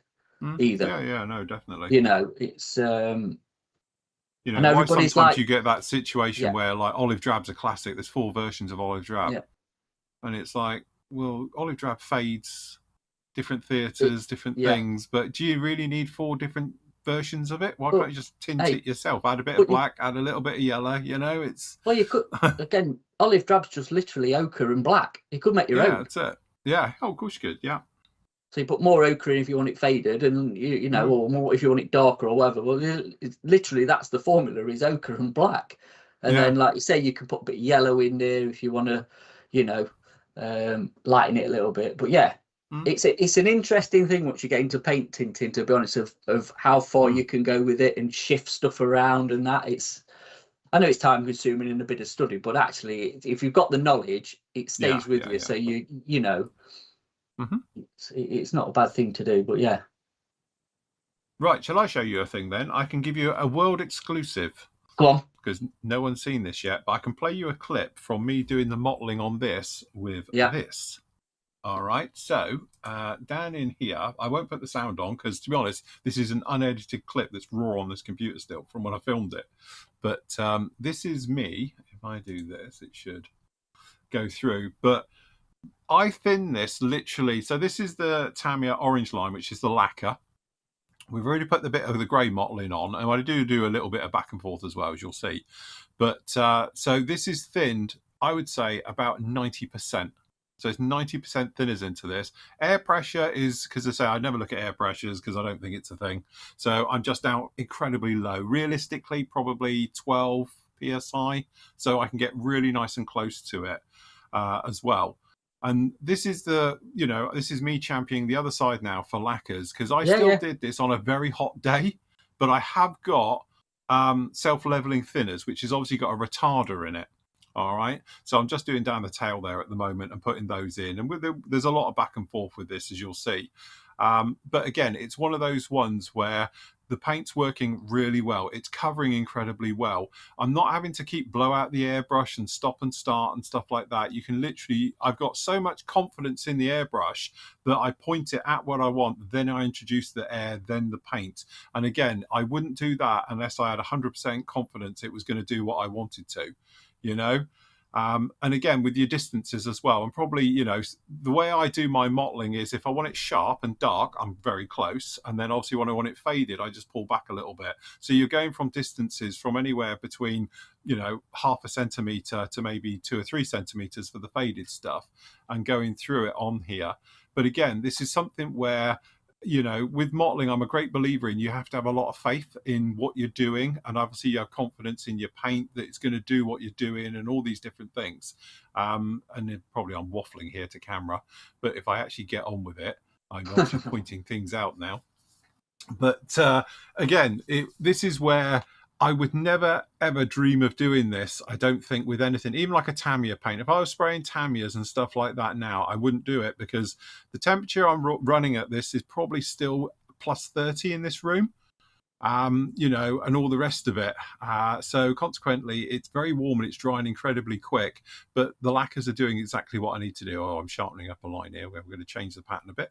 All right. And again, just gently working it in and the various bits and pieces, you know, and just taking your time and just generally building it up very slowly. Really just the same as we're talking about doing any type of paintwork, you know, is that don't try and do it in one. So with this, you'll know I'll start here. Like now we're adding a bit of depth to it really, because down this back end it's really dark for some reason. The mottling is a lot more. Obviously we got the cross is going to go there for the German markings, but I need it to be the back coat for it because I'm spraying all the markings on as well. So now it's just a case of, right, okay, we're going to be dancing it around and going through, but at this point I'm just triggered out. You know, I've got the airbrush locked off, so I've got it set on the back of the trigger of the airbrush, so it can't go any further. So it literally is hardly anything going out. So that way I can't flood it by mistake and pull back too far, and just literally going at it. You know, Bob Ross job. This is just me having fun now. We're sort of into it and running around and going through and just building it up. And I'll go back to that area and I'll go back and forth with it right the way through. You know. Some areas are going to be quite dark, and I am using a couple of references I've got as well for it as well. So I am trying to sort of follow what I'm going with, but there's certainly a lot of artistic license on my part. You know, the bulk of the big ones I've done, the other bits is all me just messing around. So, you know, and again, it's just one of those, just having fun, but I have got full confidence in the paint. That's the thing. You know, I'm not worried about the paint at this point. I'm more worried about what I'm doing. I'm making sure you can see what I'm doing as well with the camera angles and things. You know, but again, it's just a case of getting it down in there and getting it on. And I think that's the thing when you're airbrushing and hand painting as well to that degree, you just want to have, when you're doing it, if you're new to it, you're always worried about screwing it up. Don't be worried about screwing it up, because like with this as well, I actually didn't go back with the blue, the light blue, but I was in the back of my head, I was thinking if it goes wrong, I can just go back in and do it again because it doesn't matter, you know.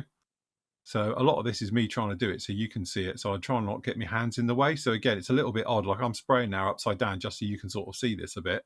Normally you wouldn't be doing this at home. But these are the dark spots that are going in. So again, we're just a lot closer.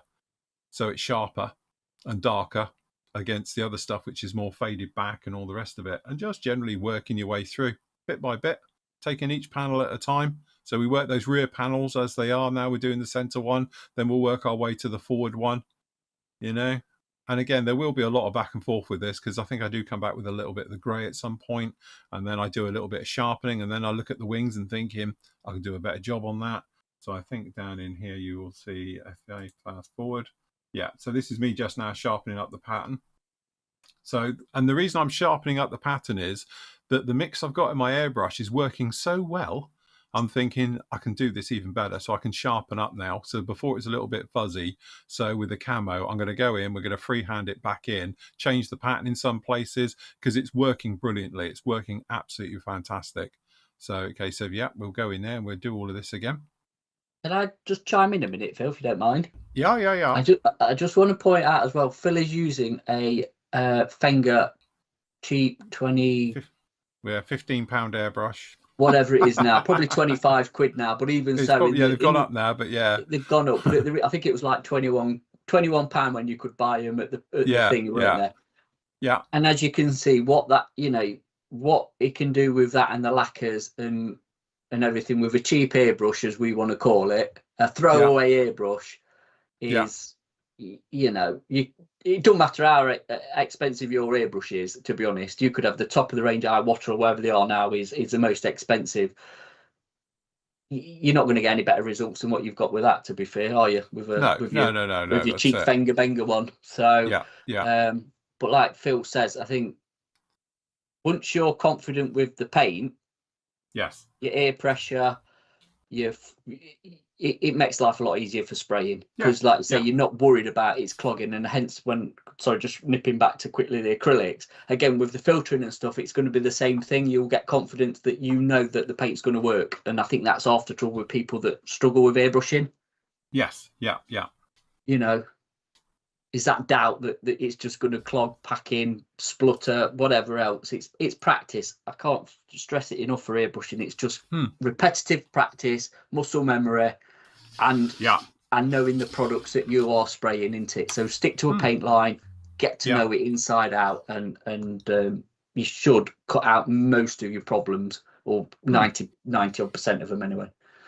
But again, it was that thing when I was doing the modelling on this, because that's why I was doing that particular clip, was just to show about the modelling, and it also gets edited into the full video. And I was doing it, and it was working that well. I suddenly thought, do you know what? I'm going to go off and I'm going to redo it. And in the video, you'll see I do all the entire thing again, and we're just sharpening up. But also the great thing with it as well, it gives depth to your paintwork, because what I had done was I'd added like 2 drops of white into the mix. Yeah. So what was great then, you've actually got natural mottling. I don't know if the camera will show too well on this, but you've got natural mottling on the paintwork now, because I've gone back and forth a couple of times, and it just adds more depth to the paintwork as well. And that's what I love about it. It's just that thing of going in and you can do all of these different things. But as I say, my biggest thing is always that of don't worry about it. If it goes wrong, just airbrush over it. You get these people that sand it off and rub it all back and get the paint stripper out. No, just go right over the top and go again. Don't worry about it too much. Yeah, exactly. Just a quick question that Leighton's just purchased some blue line. Thank you very much. Yeah, the 3rd gen AK thinners works fine with it. I demoed it on Thursday, to be honest, because somebody else asked about that, didn't they? We had a question and it thins it, and it's fine. Yeah, so you should be all right with the Gen 3. I think, like I say, the Gen 3 again is the go-to acrylic thinner at the minute. It's really good stuff. So yeah, you'll be absolutely fine with it with the blue line. Yeah, no worries. And don't forget, if you do need one of these fantastic stands, they are available. Yeah, just saying. So you can use it as a normal one, as Matt's got, or you can have the bundle set, which comes with all of this, that you can put it in here. So when you need to do all the stuff like this, so from funny angles to get in it all, you can just pop it in and do it that way. And then obviously it is on the old quick release as well, so you can just, once you haven't got it stuck to it, there we go, you can get your model out and you're absolutely fine. Yeah, and lock it in a different angle if you wanted to, or whatever you want to do with it, so yeah, pop it back. You definitely need one. You definitely need one in your toolkit, put it that way. It's great for filming now, because I can do it right on that. I had it at the angle like this off of me, and then the camera's in and I'm like this, so it's no longer having to hold it and do it. So it's very nice. Does your job. Right, a couple of figure. I've got to agree with you about metallics for lacquers are better than acrylics. I just think, again, it's one of them where I'd compromise, to be honest. I don't mind the Vallejo metal colours, if I'm honest. I think as in and a fully acrylic one, I think they're the best of the bunch. I do think they work well, depending on what you're doing and everything. But I mean, again, I have to say, from an acrylic point of view, this is one where the wargaming paints are really good. Not being funny, I used the what they call army painter ones recently on that thing over there. Doing that, and again, that was a new thing for me, because the last time I'd used them, I think I used like Vallejo's metallics, and they are so gritty and there's so much pigment, the fleck in it. It's more like everything's metallic. Nothing was particularly metally, but we used them on that and it came out brilliantly. But I do know, like, obviously the Games Workshop mithril silvers and stuff like that, they are really, really good at doing very fine. Very, very fine detail for them. Fine. To be honest, because I've been sent some from a member, to be honest, of the old, which I need to try, because I was going to bring them to you, the Galeri paints, because they're obviously jumped on it, haven't they? So this is their metallic line, and I did say, at some point I will test them. But yeah, they've got their metallic line of paints. There you go. I hope you bought that from Jamie so he could get his 10%. I don't know where we got it from, but it came up. One of the Flory family, he knows who he is, sent it over to me. So he bought it, and yeah, so these are going to be interesting to try. Actually, these are going to be interesting to have a play with at some point. I say I need something to play with it on. So so yeah, we'll give them a blast as well. So in other news as well, just while we're on and we've got everybody's attention, let me just move that out of the way, because Phil's got the thing up. I'm going to show you a future project that I am going to do over autumn. I think I've got some other stuff to do. And actually, Nigel on the forum has just finished a version of said plane.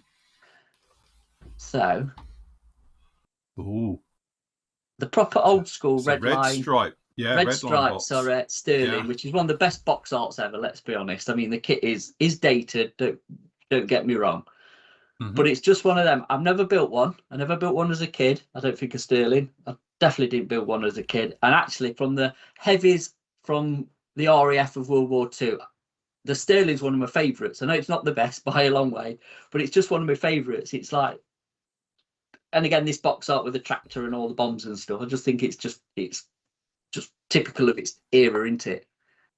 Gonna have to get rid of that. So I've got a few bits for it, what I had and what I don't know yet. But I've got the Falcon clear parts. Don't know if I'm going to use them or not. And to be honest, I've nicked the Artillery photo etch set. Yeah, photo etch set again. Whether it's worth it, I don't know, but I've got them. And then obviously, as you get you beautiful black plastic to work with, so I might have to give that a coat of primer just so I can see what I'm doing, because it's not nice to work with. But our friends over at the Kit Masks, and if you don't know who they are, go and check them out. Phil will show you. Hold on. I've got a link coming. Hold on. I've got on a different screen. Hold on. Where are we? So there we go. They sent me some lovely. There you go. So the Kit Mask people over in Canada. There you go. Hold on. We're on screen. Are on screen. So if you don't know who they are, these are a company in Canada who do mask sets, but they do custom mask sets as well. So there's some proper obscure stuff there, and just general stuff as well. But they do them on requests, because I've had a couple of requests, and I'll show you in a minute when Phil comes back to me. They also do one-man army stuff as well. Lovely people. It's Kevin and Janelle who run it. Really, really nice people, and they do loads of stuff. Insignias. Yeah. You name it. Lines, stripes, holes. Yeah, and there you go. God, goes on forever. You're okay. Yeah. Sorry. There's a lot, and the door scales as well. The door scales. But I put a request in and said, could you do me a mask set for the Airfix Sterling? And I've got one. And they've covered both bases. So you've got the kit parts and you've got the Falcon. All right. Sorry. Let me just mute that. It's all right, it's me mother. All right. I'm surprised mine ain't gone off. I think I've got it on silent. So yeah, they've done a dual one here. So you've got the actual kit parts for the clear parts and the mask set, and you've got the Falcon if you've got the Falcon vac form ones to do. And they're going to do a few others as well. I've asked them about some other ones that they're going to do. They are busy. They have got a lot of requests, but they're kind enough to send it. So I think I'm going to be kind enough to actually build it and demo their product as well. So I want to build the kit, and you know what I'm like, need a mask set. It's our slogan really. And they've done it for me, custom mask set. So go and give them a bit of love. Go and check them out, and tell them me and Phil said hello. Yes. So it's Kit Masks with an X. So it's KITMASX.com. All right. So if you can't find them, that's why you need to put an X in. You do. But they are doing me a custom mask set for the old Matchbox, soon to be re-released Revell Puma. Nice. We did ask him if they'd do that, so that's that'll be coming as well, because I've promised Alan, who I got it off. God, I don't know how many years ago that I'd do it. So once mask sets, I will crack on with that. and it'll bring back Phil's memories of it melting on his mum's postle shelf when he was it did. 10 years old, or however old you was when you built it. I would have been about 10 years. And I built the and it wasn't painted. It was because it was in the white styrene in those days. Yeah, It still is now, but it's like white styrene, and it was on my mum's Ford Sierra's parcel shelf because we were moving house. And then I went in over to her car about 5 o'clock to bring it in, and the rotors had literally just gone bleh, and the nose wheel had like melted down as well. And it was my proudest model. So yes. But again, just thinking of the Sterling, I will be doing it on one of my shows. I think it'll end up being perhaps a Thursday. Come my show. We might. I think as well we'll probably chuck it out to the world at some point, because it's. Again, it gives them a bit of we're kind of championing some small businesses as well, aren't we, here? And it's one of them who's been really good, to be honest, really good to us. And we're going to hopefully get them on as well and have a little interview with them, aren't we, in the future? That's the plan. We want to get them on, and they can talk about it as well. Because the other one as well is, because they deal with one man army, you're dealing with one man army as well, because that's what you're going to use on that. And again, what's the guy's name from one man army? I can't remember. Is it Peter or something? Sorry, I've forgotten. Yeah. I see him every time I do a show. But so I'm doing a special with him, a little bit of a tie-in with this one. So what will happen is, obviously, this is a full video build for members. As they know, we're up to part 7 now. We'll be part 8 this week. And then, obviously, it's probably going to be about a 10-parter. But I'm going to be using, for the first time, obviously, well, we have been all the way through on the build so far, is using, obviously, stencils, painted ones, instead of no decals. It's all going to be this right the way through. So I am doing it as, here they all are, as a standalone video as well, which will go out to YouTube as a free to watch. So it's going to be sort of a review tutorial, how to type thing as well when it comes up. So that's actually what's next for this one. It's going to have all the markings on, and then it will come up and go through right the way through as well. So yeah. See you later, Carl. Thanks for joining us, Sven. Sven's the guy from. Sven's the guy from. Yeah, it is. One Man Army. Yeah. Yeah, it is. So yes. Bless. Yeah, all Ian's good. in from Auckland. So, hello. Yes. hello. Hello. Another thing just to talk about as well, because people have been asking, is obviously this little lump will be coming your way as a free to watch as well. So if you're not a member, it's a 7-parter, and it's our intermediate modeling series, which we use the Revell. That's why I'm not doing another Revell kit for a while. Mustang. All right. So this is their lovely 32nd scale Mustang. It's not a sort of warts and all video, one of my normal ones I do. There is a little bit, because obviously we've done a basic video series, and now we've done an intermediate series. And then funnily enough, there's an advanced series coming down the line as well. Which will be another Revell kit, which is their 190 as well. So again, you've got all of these different videos covering different topics, if you like. So this one down in here, this is part 7. The members have seen this already, but down in here we do things with oils and things. So we do a little bit of the fart technique, as we call it, or the Flory advanced rendering technique. All right, right the way through. We've got things with oils down on here going through with it as well. Pencils. I don't normally use pencils, but now I know how to use them. So I did chipping with the pencils as well, and for once it came out very, very nice. I'm happy, so I think I've got the hang of it now. And various other things down on here as we were making our way through with the entire build. So this one is going to be appearing over the next couple of weeks. As I say, it's 7-parter. I'll put a couple of bits up every week for you, going right the way through. All right, so it is going to be a sort of a video covering everything down on here, and then hopefully it looks something like this come the end with it all done. All right, so again, something for you to look forward to and catch up with over the next couple of weeks. As I say, it will be out on YouTube as part of the series. Don't forget, if you want to see it on the site, best bet, go to tutorials. You got the basic modeling series, which is what we did a couple of years ago. So all these videos are free to watch.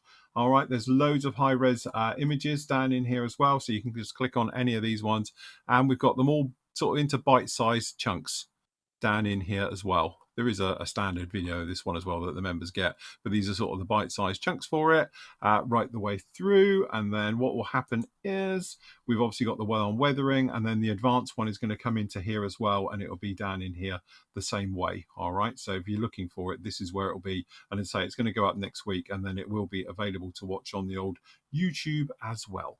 So yes.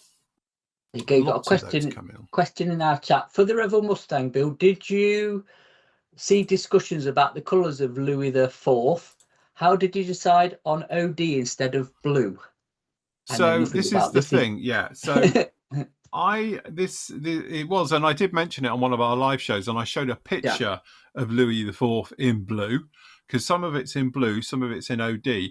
I found a piece of artwork, which let me see if I've still got it on my little thing here. Hold on, I might be able to bring it up again, because it's probably my favourites thing. So if I just do Louis IV, and then we go images, there is a picture. There it is. This is the one I like.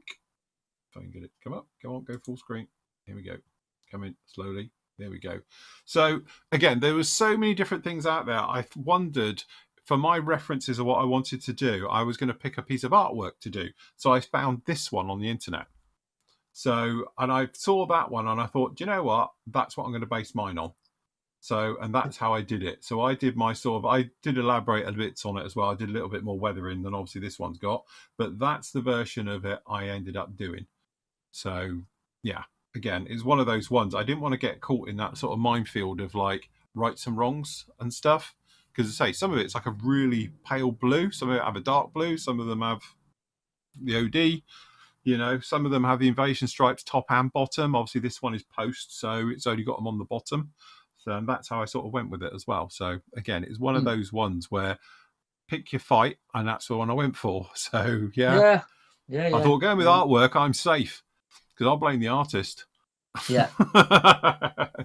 Hey, I tell you what, I can't get out of my head from Thursday night is them racing planes. You know, we're on about I got the Hellcat and the P-47 and all them mixed up. I tell you what, that's kind of set some off in my head of doing one of them because I think they look cool and you know Clint did his, didn't he? So show beautiful Clint's, in the plum. I will do. Hold on, that's it in the blue. There you go. That's it in the blue. Oh right. When you do the search, that you've got it in the blue and in the different colours. So again, it's like take your pick on what you're going to go with. You know, there it is in the blue. So right, okay. That's a bit of a minefield then. So yeah, that's the picture I was inspired by. So I thought, that's it. We're going to go with something like that rather than the else. But you can get the decals in it. There you go. Look, decals for it. Take your pick. As I say, it's a great thing about the hobby. Take your pick. Yeah. Right, let's have a look for his one.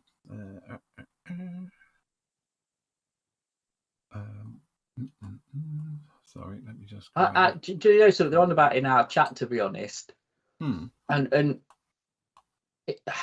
why would it have been painted blue? Where would they got blue from? They're going to have tons of olive drab. Well, yeah, this is true. Well, the thing is, nothing that they would have been using would have been blue. So surely, unless they've gone down and got some more RAF blue or so, I don't know. I'm just speculating here, but if you work it out, sort of going backwards, surely they would have tons of olive drab. So they would have just painted it olive drab over the thing because that was kind of standard issue anyway. It was the standard colour. Yeah. Because So it was only like, I think the scheme I went with, it had the invasion stripes painted over the top. So I sort of recreated that as well by lightening up the OD. And so it would have been I think they made the change in the late summer of 44. So yeah. Anyway, here's the plum crazy that Clint did. Hey, I tell you what, Jamie, that deep sky colour I think is a new colour in the attacker range. There's an RAF colour that's now like 300 and something, and I'm sure it is a sky. It could be that colour. It could be deep sky. So if you want a deep sky, there it is. The lilac menace, no purple, whatever you want to call it. What colour? Plum. They call it plum. It's crazy. Plum duff. Bit of plum duff. I love that. That's cool. That is, isn't it? But yeah, you had put your things up again, Clint. If you've got that picture of all your decals and your schemes. And Phil might be able to nick it without showing the chat because we know how sensitive you all are on chat about going on out to the world. The shame. I'm ashamed. Yeah, Deep Sky, wasn't that a top secret UFO project? Probably. Yeah. There you go. That's a nice thing. Yeah. They are quite cool, the races. But yeah, I had quite a cool idea because it was a Hellcat, and for some reason I had him ahead of P-47, didn't I? I don't know why. Razorback P-47. I'm thinking actually that would work on a P-47. So, yeah.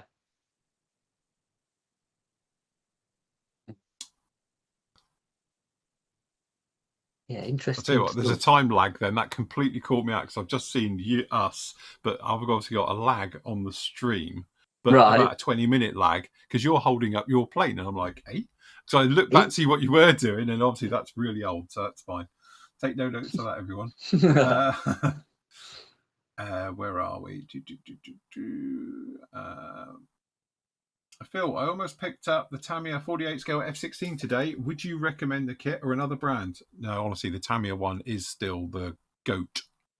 Check us It's the down with the easier kids. one to build. Let's be honest. I think the the Mini Art best. one's nice, isn't it? Don't, you know, I'm not going to think of the Mini Art P47, but if you No, want F16, a nice, we're talking about F16. F16. well, We've moved on. I've got P47 in my head. No, Sorry. no, I tell you why. F16. I tell you why, because Clint's put the picture up on our I chat, know. I'm and I'm looking still at it as looking well. at a Hellcat that should be a P47. Yes. Hold on, let me just make that full screen and I'll drag it across. That's why we were talking about it on, for non-members, we were talking about the markings on Morel, wasn't it? Yeah. And and then this one came up as well. But yeah, there it is in the blue. But yeah, that Hellcat that's in the white and the sort of beigey go faster stripe. For some reason, I had my head a P47 Razorback, which I still think look a little like it because you can't really see the tail on it. That's the thing. Yeah, so it was like more chunky back here, but yeah, you can see the mistake. But I think that would work brilliant on a P47. So it was like, oh, you could sort of adapt that, I reckon. You know what I mean? They're both similar in size, I reckon, ish. Yeah. I think a P47 is probably a bit away bigger. With that. But you could get away with it. Yeah, you could make it work. Yes. But but F16, sorry, going back, Tamiya one. Yeah, so F16 Tamiya is still far head and shoulders. Yeah, it's just a beautiful, lovely kit. The only thing you have to watch, as Andy's just found out as well, is the intake trunking to the main gear well trunking from where the engine is.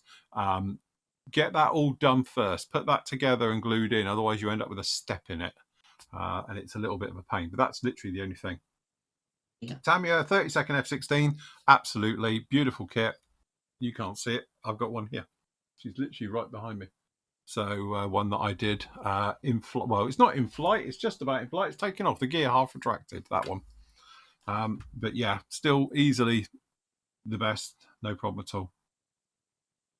There you go. Clint says he'll do the Hellcat next month for the civilian.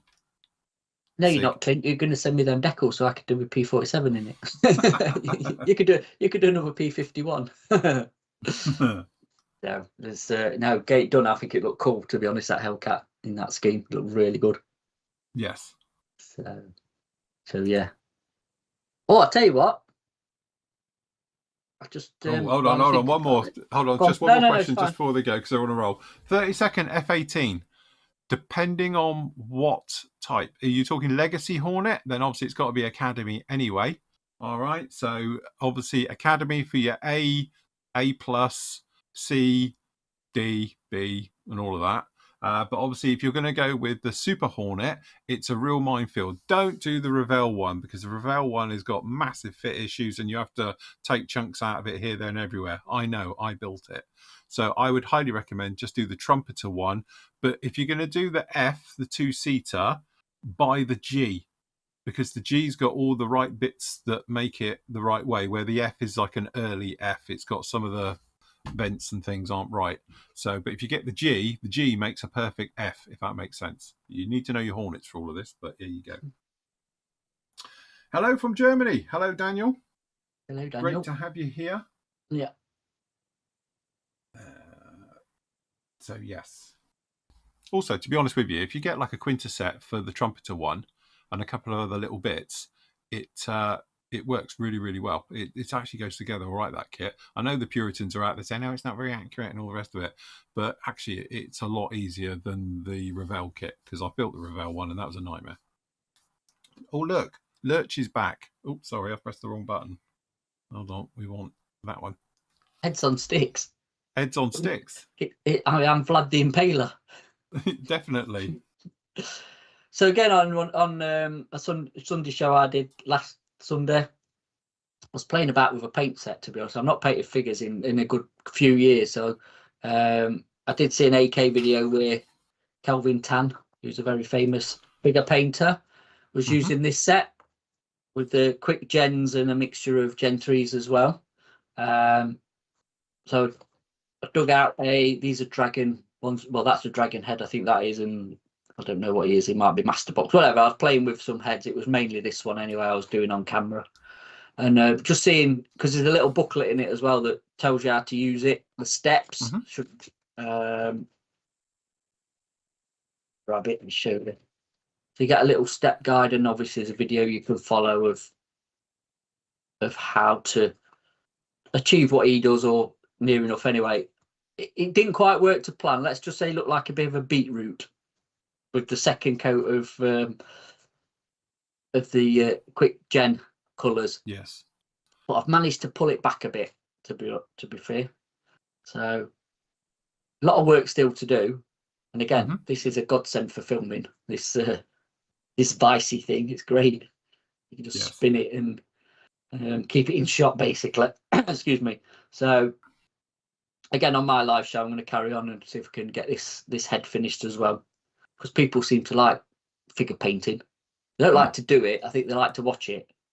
Yeah. Like I say, I need to get my muscle memory back and get a load of practice in and get back up to speed with doing it, because like I say, it's been a while. So but yeah, I had a bit of thingy on with it on Monday. I was playing a little bit with it Monday night on my own, but nothing over the top that you didn't really see on the Sunday show, to be honest. It was just a bit of refining and touching up a little bit just to see. But yeah, he definitely needs some looks irons. very nice. As I say, when you put that coat of red on him, he looked like he'd been in a blast furnace, and now he's come back a bit. Yeah, he needs a bit of factor 50 on or something, doesn't he? He was a bit burnt, to say the least. But again, that's the thing with acrylics. It's an undercoat anyway, so you can paint over it. And because they're semi-transparent, you can still see the darker tones underneath. So if I went over that with a lighter skin tone, say, you're still going to get a hint of it. It'll blend it in nicer. So I use my pointy stick. But I was just playing with 35th heads as well. Again, these are buggers to see, to be honest. Yeah. Just zoom in. I don't know if you're going to see. I don't know if it'll focus. So you can get it to focus a little bit. But again, these are just now impossible to film. That's why I use the 1/16, because they're so small. And again, they're not done. They need a lot more work, but it's got the basics down. You can see now the light and shadow, so you can just go off it, if you know what I mean. It's middle of the screen. So, and again, this is a different head, but I had a different base coat under it. I think they were grey. I think he was beige. Yeah. I think once he's got his helmet on, he'll be in shadow anyway. But yeah, so it's a good little exercise, to be honest. But it's so blooming hard to film little 35th heads. Optivisor. You definitely need an optivisor, because how people paint this size and smaller without an optivisor. They must have eyes like a bird of prey. Unreal. Because I know my eyesight's not the best, but I have to have an optivisor on to do that. But yeah, I'll carry on with them when my shows, I think, and try and get it finished. Got lots of things going off, and anybody who's not a member, you should join, because there's just loads going off at the minute. I'm losing my blooming voice for some reason. Hold on, let me find my mouse. He's lost. There he is. He's back. I'm back. There you go. So yeah, for your £5 a month, to join Flory Models, the amount of content that's going on at the minute, honestly, he needs to put his prices up. It's just too cheap. Yes, I'm going to join the other everyone else and start charging like £8. Yeah, or we'll be charging for shows. Per show.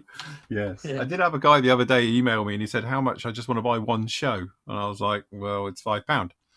And he's like, "How much to become a member?" "It's £5." I said, "Even cheaper, you want to do it yearly." So it works out about £4.80 or whatever it is a year. So it's like, it doesn't matter, one or the other, it's fine. But yeah, for the content, to be honest, that Phil puts out and everything, and the live shows, the builds and stuff, it's good value for money. It is. I really do think it's good value. I agree. I'm a bit biased, but it really is good value for money. You've got to give the odd sell, mate. You've got to sell it. Got to sell your flat side. And then you get discount off the wash and different stuff. And members actually as well. just for our members as well, I'm going to set the discount up on the PM site for the members. So you are going to get, obviously, the pre-orders you get anyway. We have got some new pre-orders up we need to show them. But just giving me time to just get this attacker up, and then I'll set the, you know, it'll be over a certain amount because obviously it's got to work. But yeah, it'll be a discount code for PM as well. So if anybody can use that, be good. So a bit of a sweetener for members as well. Yeah, Ian, we take anything. Green Shield stamps, Tiger tokens, you know, anything. No, cash. It's cold hard cash. Oh, I'm ruthless. No, you know, Phil needs cash. There you go, Leighton. It is a bargain, isn't it, Leighton? Blimey, it's like you couldn't get a cup of coffee for that anymore, can you?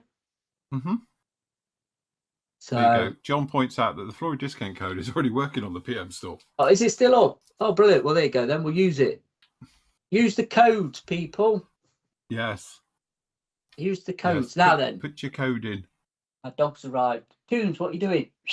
Luna, come here. I don't know where mine is. It's very worrying. I'm on my own today, so I don't know where she is. Like, I need to go out. Come here, mate. Hello, what are you doing? It's all right. She's got a toy. She's looking at me. Cash on delivery. Yeah, Deliveroo. Question from Clint. What does Hataka do chrome as a natural metal finish? They actually don't do a chrome. They've kind of thingied away from their metal colours, and I know why, if I'm honest, because they a bit difficult to do. They do a aluminium, they do a silver, and they do a semi. I've got it here somewhere. I've got the silver here. And that's it. And that's it. To be honest with you, I'll tell you what chrome I do like, which I was using as an undercoat, is the Vallejo one. For an acrylic one, the Vallejo chrome's really quite good. But I just use a rattle can normally. I use AS12, is it the bare metal silver, because I'm bone idle, and it's just like, take it outside, blast it with that, let it dry, it's rock hard, and go from there. I'll tell you what, I'm just going to open the back door for you, because just hold the foot, just let the dog out, because she needs it. I'm sure I had a silver here. When I move them down here, because usually they live over the other side. Oh, yeah, here we go. Aluminium, white aluminium they've got here, which is C190. And I've added the silver as well. I must admit, I'll be honest with you, as you can tell on here, this hasn't been used because it's a black top, so it shows how old it is, and it's got that amount of pigment at the bottom. So paint shaker, I need to work out on that one. Give it a whiz up, Phil. That'll whiz up, but that's the aluminium or aluminum to our aluminum American friends. Aluminum. What's that? Aggressor grey. Yeah, I agree with Jamie, to be honest. The Vallejo metal colours are the best acrylics out there, easily. Yeah. If not, it's lacquers all the way, you know. So it's a funny one, isn't it, with the metal colours and stuff? Because we were on about it the other night with actually silver and metal, and the made people muddle it up. Yeah. Because we were on about high speed silver, weren't we, on something or other? I think it was I don't know, I can't remember, some REF, weren't it? But because when I was doing the Where's the Meteor? Where is it? Where's the meat box? It's not here. Is it inside? I can get it. Hold the fort. Let me grab it. I'll grab it. Okay. One sec. So yeah, we're having discussions about sort of aluminium metal colours and actually painted silver. And our painted silver's very similar to a car silver, basically. If you have a look at a high-speed silver, shall we say, it's not the best paint in the world. It's got not a lot of flack and it looks very grey. And then one of the Thursday shows that me and Phil were doing, we were doing the Meteor, and he would test. I think he tested SMS silver, and then he switched to LP 11, which is a very similar match to the AS12 bare metal silver, and that is a brilliant high speed silver in it, the LP 11. So yes, there you go. Yes, I must admit on this one, I go there. The camera's probably better. But yeah, we did this one with LP11 because we tried it with other people's, and to be honest, we tried it with SMS silver, but it was too strong. It was too silvery. So LP11, it's this great colour because it looks right for its scale. It seems to sit very, very nicely. Yeah. So, but yeah, this was live shows as well. Just saying. Yeah, which we I know do have we upset do a everyone. 2-hour live show, don't we, non-members on a Thursday night, where we build and demo, and we have a little theme as well for the members. So the next theme, which is going to be in a couple of weeks actually, because we're getting to the end of the month, is going to be keep it civil. So it could be anything civil, not military. Yeah. So cars, planes, ships, whatever you want to build. But yeah, as long as it's civilian based, and we'll run that probably till, I don't know, gone to Christmas, and then we'll think of some else. Because what was the one we just did before that ended? What did we do? Oh my god, my brain's gone fuzzy today. Twin Proper. engine Twin one. engine. That was it. Because Yeah, that's why I did this part of it. 'Cause and it's two engines, twin and engines. then I was building that for it, and then I did an old Airfix Hampton, weren't it? That's what I did. Yeah. And a Puma. Yep, Puma. So the old Airfix Puma. So lots going off. Yeah, Ian says the Meteor looks sweet. Thank you very much. The twin engine night fighter, real ones being restored to fly in New Zealand. Yeah, we got one here, the radar one, haven't we? Yeah. That flies down here. I can't remember what they call it now, but yeah, it's available as a kit.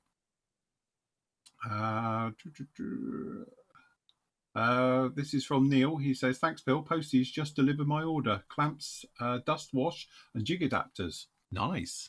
I packaged that myself. So yeah, good job on that stuff. Yeah, James says LP 11 is the perfect UK paint silver lacquer colour. I must admit, the big difference with the LP 11, and I used it on the Gladiator the first time because it's great for sort of dope linen colour, that silver effect as well. It just works for the scale. I think that's one of those ones. I don't think for a minute they designed it this way to be high-speed silver paint, but it works for the scale. Because otherwise, like we tried the SMS, didn't we? And I've tried some of the super metallic range. Yeah. And the super metallics were really dark, weren't they, in comparison? Yeah. And we did it, and we showed it live on the live shows. But it was one of those ones where it was like it was finding what works for the scale as well for it.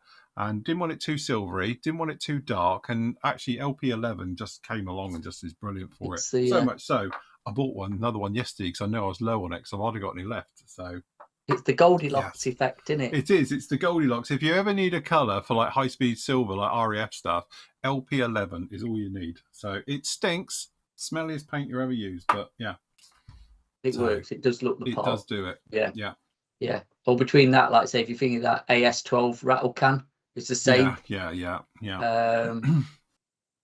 The Tammy, what dog barking at? Well, mine, I've got to do a load of clear. She's been very quiet throughout the entire show. If anybody knows, the members know she's in with me all the time. She's on her own. She's got the run of the house, and now she's taken clearly a branch in the lounge and eating it on the floor. Ooh, because there's ouch. wood everywhere. So, oh dear. She sort of looked at me as if to say, I don't know how it happened. It's exploded. It's not me. I was like, right. She can't blame her mate anymore. No, that's it. She can't do the usual. Say it was Lola's fault. It wasn't me. It was Lola. It's like, was it? Was it? So anyway, but the other bits and pieces I'm up with, I'm building the classic Airfix Jolly Green Giant, which I haven't done anymore since Thursday night, but I was building on a Thursday night show. But what I will do off camera, so to speak, I will get the cockpit done and the interior done and probably get it buttoned together. And then we'll bolt on all the other bits after it, because obviously it's got the pods on the side, which are multi-part, which, again, it shows you the age of the kit. Because when you look at the parts and the way they were designed, this just shows you the limitations of tooling back in the day. Put your overhead on, Sean. Put them on the thing. I forgot to. Hold on. Yeah, you could talk. I'm going to rescue my dog. All right, you find your dog. Rescue the hound.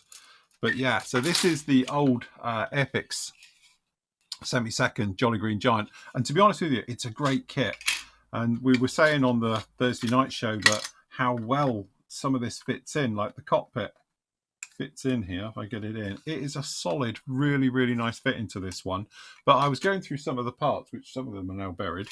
But when you look at some of the part breakdown of how it goes, you can see where it's the limitation of overhangs, because as soon as you go past sort of 45 degree on things, they get really soft, So modern kits now, because they have multi-part injection molding, the way it all does it, you don't have that problem. But back in the day, clearly it couldn't do it. So it's a bit like when you get down to under here, raise rivets, and then it just stops near the middle. Yeah. You know, again, Yeah. but it's fine. It's all good. It's underneath. You're never going to see it when it's on its... I was going to say, you're not going to see it. Anyway, I might do anyway, because I've got some Archer things and some various things to re-rivet if we wanted to. But yeah, no, it should be okay. But again, it's a really, really nice kit. Classic. See? Why don't they re-release this thing as a vintage classic? They might do. It depends where the molds are. But yeah, is it old enough? How was it? 81, didn't we say it was? Is Did it we look 81, it up? is it? Was it 81? Something like that? Early yeah, 80s? It is. Well, it might. You never know, do you? I mean, they've done stuff from the 70s, haven't they? So, do you know what? Do you know what would be a decent re-release from them? And I don't know if you ever built it. I never had it, and it weren't really in my wheelhouse of interest. But they're B1, and I'll tell you why. That kit secondhand fetches horrendous money. Have you ever had it? Isn't it? Hey, what? I don't think I've built it. I don't think I've ever built it. But it's the only 72nd one is, because 144, there's a few. It's 148th, which is obviously the Revell one. The massive monster thing, which is huge. But I don't know, anybody else in chat know anyone who does 72nd? Because thing we're supposed to do one, weren't they? Model collect. Yeah. Well, this has been on the burner. There was a rumor going around earlier in the year. Oh, it's coming again, and then it went very, very quiet. Yeah. So, but yeah, it could be the only one. I think like chat will know. But yeah, for a B1, again, whether the molds are any good or whatever, they've still got them. But it won't be a bad vintage classic, that really, would it? Yeah. So Lamar says he's just done the FX Puma. So you did the FX Puma not so long ago. Do you want to see it? Together. Go on and get the Puma down. We'll do a show and tell. This is where I break it, getting it down from the shelf. I tell you what, I really enjoyed this. Say, what's this, 70s, is it? Yeah, 70s kit. Because I ended up brush painting it and all sorts, didn't I? Because I used Gen 3s. Hold on, let me just do it. Get the right camera. Oh, apparently Revell Monogram did a 72nd B1. Yeah. Back in the day. Yeah. Here's my Puma. Vintage classic. So I ended up, no, actually, this is one of the original ones. I've still got a vintage classic. Because I use the original decals and everything, but I have got a vintage classic boxing of it. Because you can get a mass set. A guy on YouTube, eBay does a mass set. Yeah. Kit Mass UK or something. I can't remember what it's called, but you can find it. A couple of them do it. So, and I think KV models do one. But yeah, I ended up running all the rivets off, and then I rescribed it. I did a quick rescribe. I got a plan off blueprints or something. And I didn't go over the top weathering or anything. I just wanted a smart little helicopter. I think it came out really nice. It just shows you as well that, for a kit that's now 40 years old. Yeah. It, Yeah, and this was done with Gen 3. 50 years old, just shows. Gen 3 acrylics. Yeah. Medium sea grey in it and dark green and stuff. Yeah. So, and then black underneath. I think I ain't gone to town over weathering it, but it worked the thing of the exercise of the build, really, this one. Because they would have kept quite clean anyway, really, wouldn't they? But yeah, enjoyable. So yeah, if you think, grab the vintage classics, because you're going to get a decent set of decals for a start, because these decals are well old. And I think as well, you get both versions of it. You get the French version, which was released by Hella, and you get the original Airfix one. Just pointing out, I hope that was your leg in that shot. I'm just saying. It was my leg. Nah. You see it with my lovely red shorts on. Well, you got a red leg in one and then not in the other, so it's like, oh my god, I thought you'd save that. Anyway, another quick question: what do people use for nose weight these days? Lead. I've still just used good old-fashioned sheet lead. I've got diving weights that our friend Keith gave me. Yeah, the little ball bearing things, because I like them, and then I white glue them in. I stick them in white glue. But what was it? Oh yeah, the P61 I was doing, the old monogram P. I didn't put enough in that. I thought it was really heavy, and actually no, that could have done with with a lot more weight than I thought. The gazelle, you know what? I built the gazelle before, Paul, and again, he's on about a 35th one because somebody's doing a 35th gazelle. Did you know that? No, Yeah. That. I don't still know won't if it's be very big. 35th scale will still be that. Yeah, it would. Yeah, but actually, you know what? The Airfix one we're getting not because obviously Lidl's was selling it. I think weren't they all? One of them, one of the German supermarkets. I think it was Lidl because I picked one up for like a £5, and it's like, oh, why are they selling this crap and all that? But actually, you know, with a little bit of work, that scrubs up all right. That kit. It's a bit like the Puma.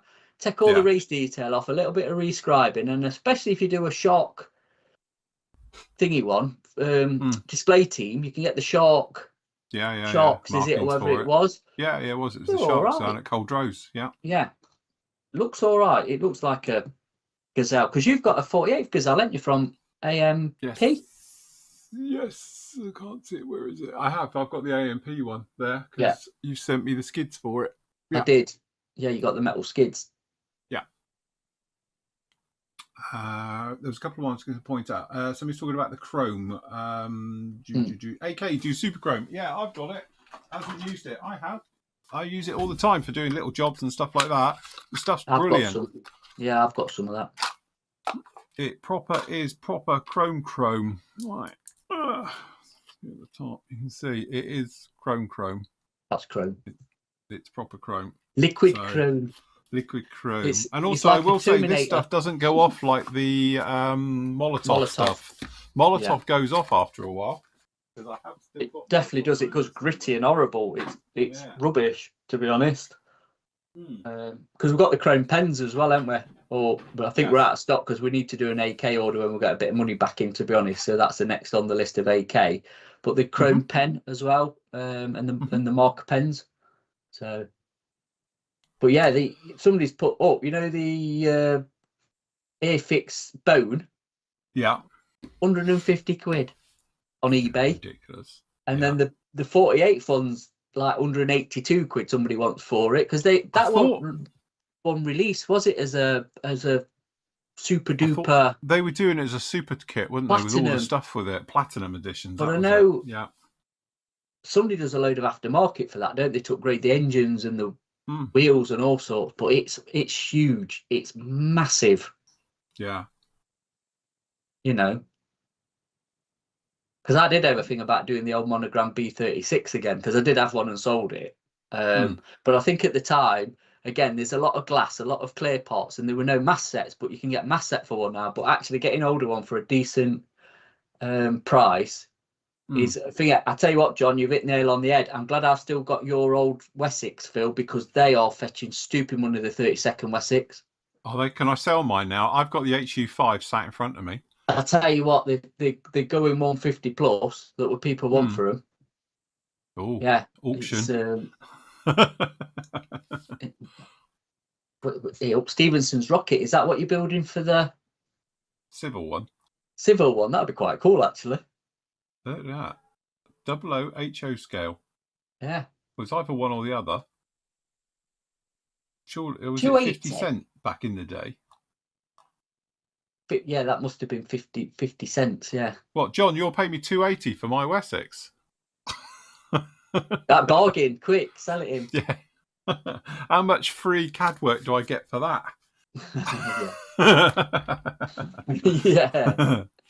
Yeah, he's going to go about an hour.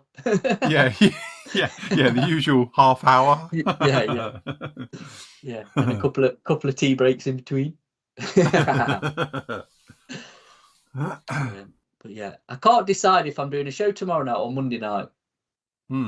I can't decide whether to do it tomorrow or Monday. I might do it Monday, to be honest. I might skip tomorrow because we've done today, and I'll do it Monday night because I've got a new logo as well that I want to use. So my show is we're going to postpone the old Sunday service tomorrow, and I'm going to do it on Monday night instead. And then you can have a bit of a break from live stuff. To be honest, you can have a day off. Yeah. Hometown Heroes build, that is Clint. What, Stevenson's rocket? What was it? Built near Clint, was it? I could say, it wasn't. I could say, was it invented in Australia? Hey, the first one was invented in Cornwall. Don't forget. What, for tin mine? For the Cornish, yeah, it was the first ever trainee thing. But basically, the version of it that came after was the Stephenson's rocket, but the original was some Cornishing. They get it out every year and drive it up and down. So it's like Jesus. When we went up to oh god, the what's it called up north with the old towns and stuff. Oh god, it's gone out of my head. They've got a little train thing that you can go on. That's it. David's got it right. It's the Trevivick Beamish. loco. Yeah, that's it. Beamish. Yeah, they've got a little loco at Beamish that pulls you uphill and back. What would have been coal moving. I don't know what it was, but that was actually quite cool, to be honest, because they've got a little train station thing, and it's good. I like Beamish, to be honest. I enjoy Beamish. See, I know about the Trevivick one. Having a wife that's Cornish, she likes to inform me of all of these things to get a one-up. Yeah. You know? Yeah. Jam before cream or the other way around. Don't even go there. We even had that when we had the other lot all down last weekend or the weekend. It was like, oh God, here we go. You know, I'd just do it to wind her up the other way around, just to be awkward and just be an arse.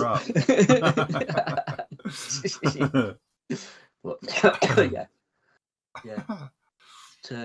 Cool. That's it. There you go. I'd say Monday sort of suits better. Yeah, if everybody's all right with Monday, then I'll just move it a day to Monday, and we'll carry on with the P40, I reckon, and whatever else I can. To be honest, I need to. I've got a few things I really need to get finished before I start other stuff. So, yeah. Yes. Get the mojo back, get in the flow again, and get some stuff finished. Mm-hmm. Yeah, it's not Monday night football; it's Monday night mat ball. Yeah, that's a good one, mate. I'm going to nick that. It is. Yeah. I don't know who's playing now. Football's back on Monday night, but sure. Sure, but it won't be me. There you go. Krista says the Flory effect got me 2 1/32 fly Wessexes in my stash. See, it just shows. I know a lot of people give me criticism over my reviews, but I've now made you a small fortune. You have. Because you went out and bought it now, and you've invested and they've called it right. You know. I was talking to Wessex. How we was on about it on Thursday. I went down to fuck. I went down to our container, and I've got the 348 Italeri Wessex. Yeah, I built the Italeri one last year, the little 72nd one, didn't I? I've obviously got the Airfix one up there that I showed the other night, and I've got a 32nd Fly one that I got off you. You've got a Wessex fetish. I've got a Wessex fetish. I definitely have. Yeah, they're all bust, Dennis. All his chairs fell to bits, didn't they? Your racing chairs. They're all seriously, knackered. They did. I don't think they're like lacquer thinners and stuff. They all started to disintegrate. So now I've got my nice cashmere one. It's very comfy. Wow. It's very nice. Brushed velvet. Brushed velvet. Yeah. Gold lame. This was from Staples back in the day. I know they've gone now, isn't it? I don't think Staples are around anymore. But yeah. I don't know where this one's from. I don't know if it's one of Leslie's old one. I used to have cast-offs because Andy used to bring all his old chairs and easily get through them as well. So my other half. So yeah, velour. That's what he needs. He needs some velour trousers.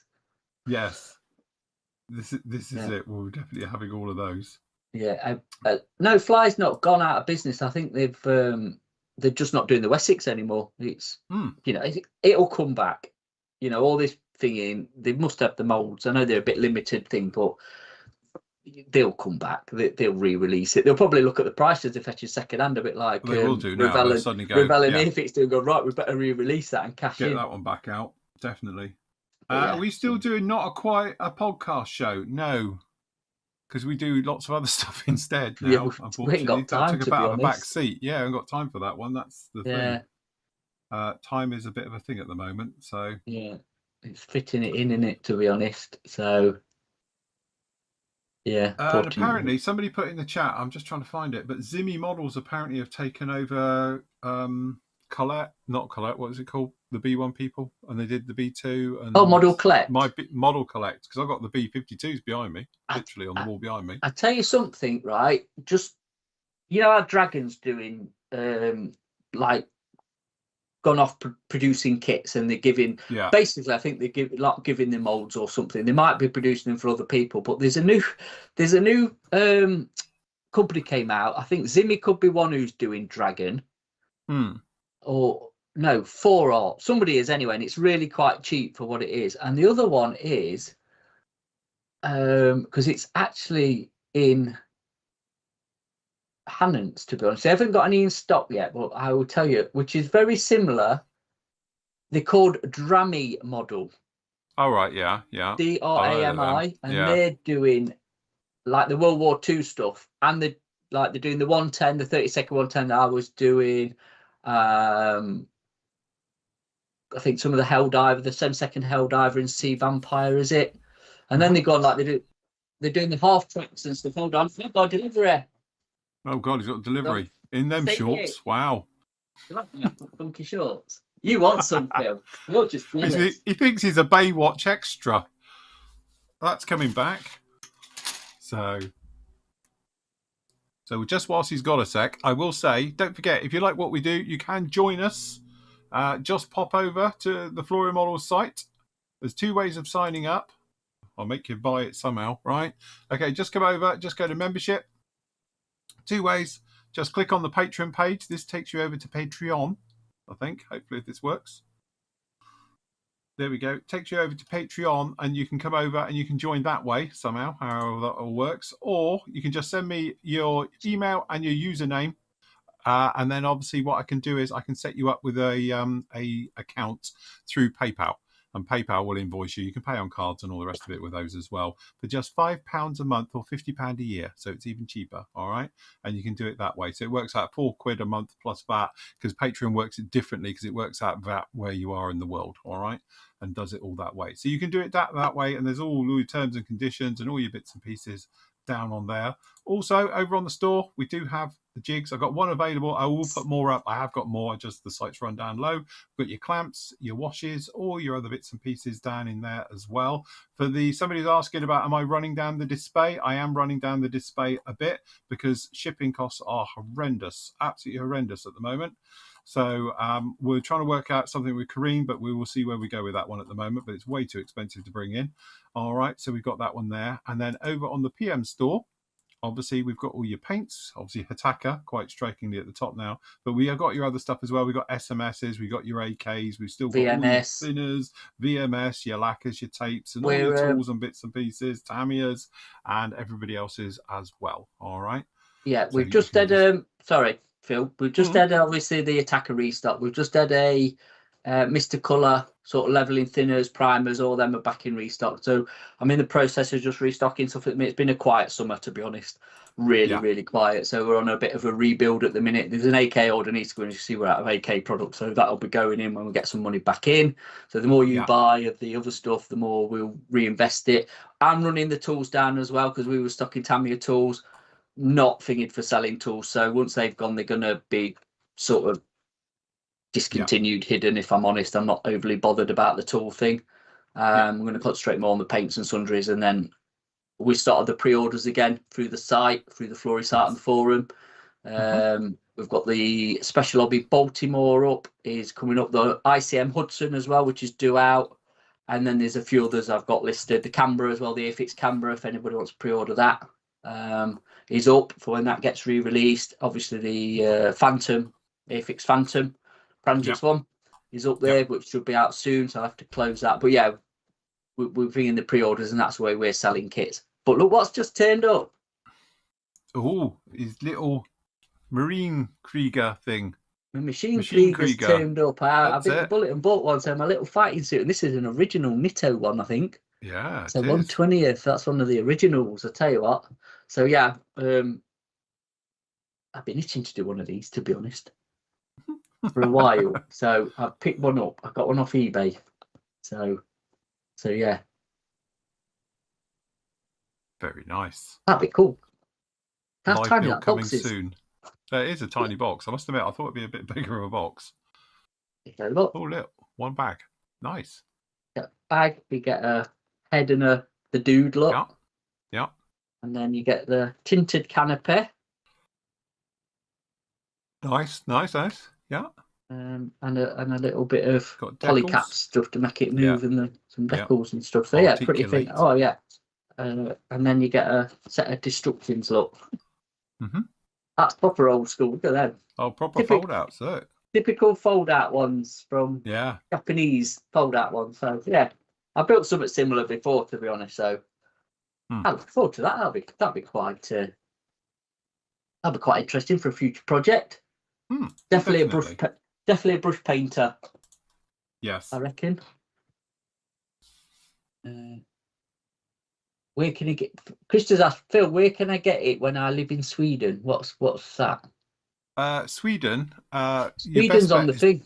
I put Sweden back up for posting, by the way. I've opened Sweden back up for you guys in there. I was asked, and to be honest, I'm going to go through it and open everybody else back up. So sod it. Sod the taxes. Not bothered. Yes. It's been going on far too long, this mess, and I've had enough of it. Flory products. Get it from Kareen.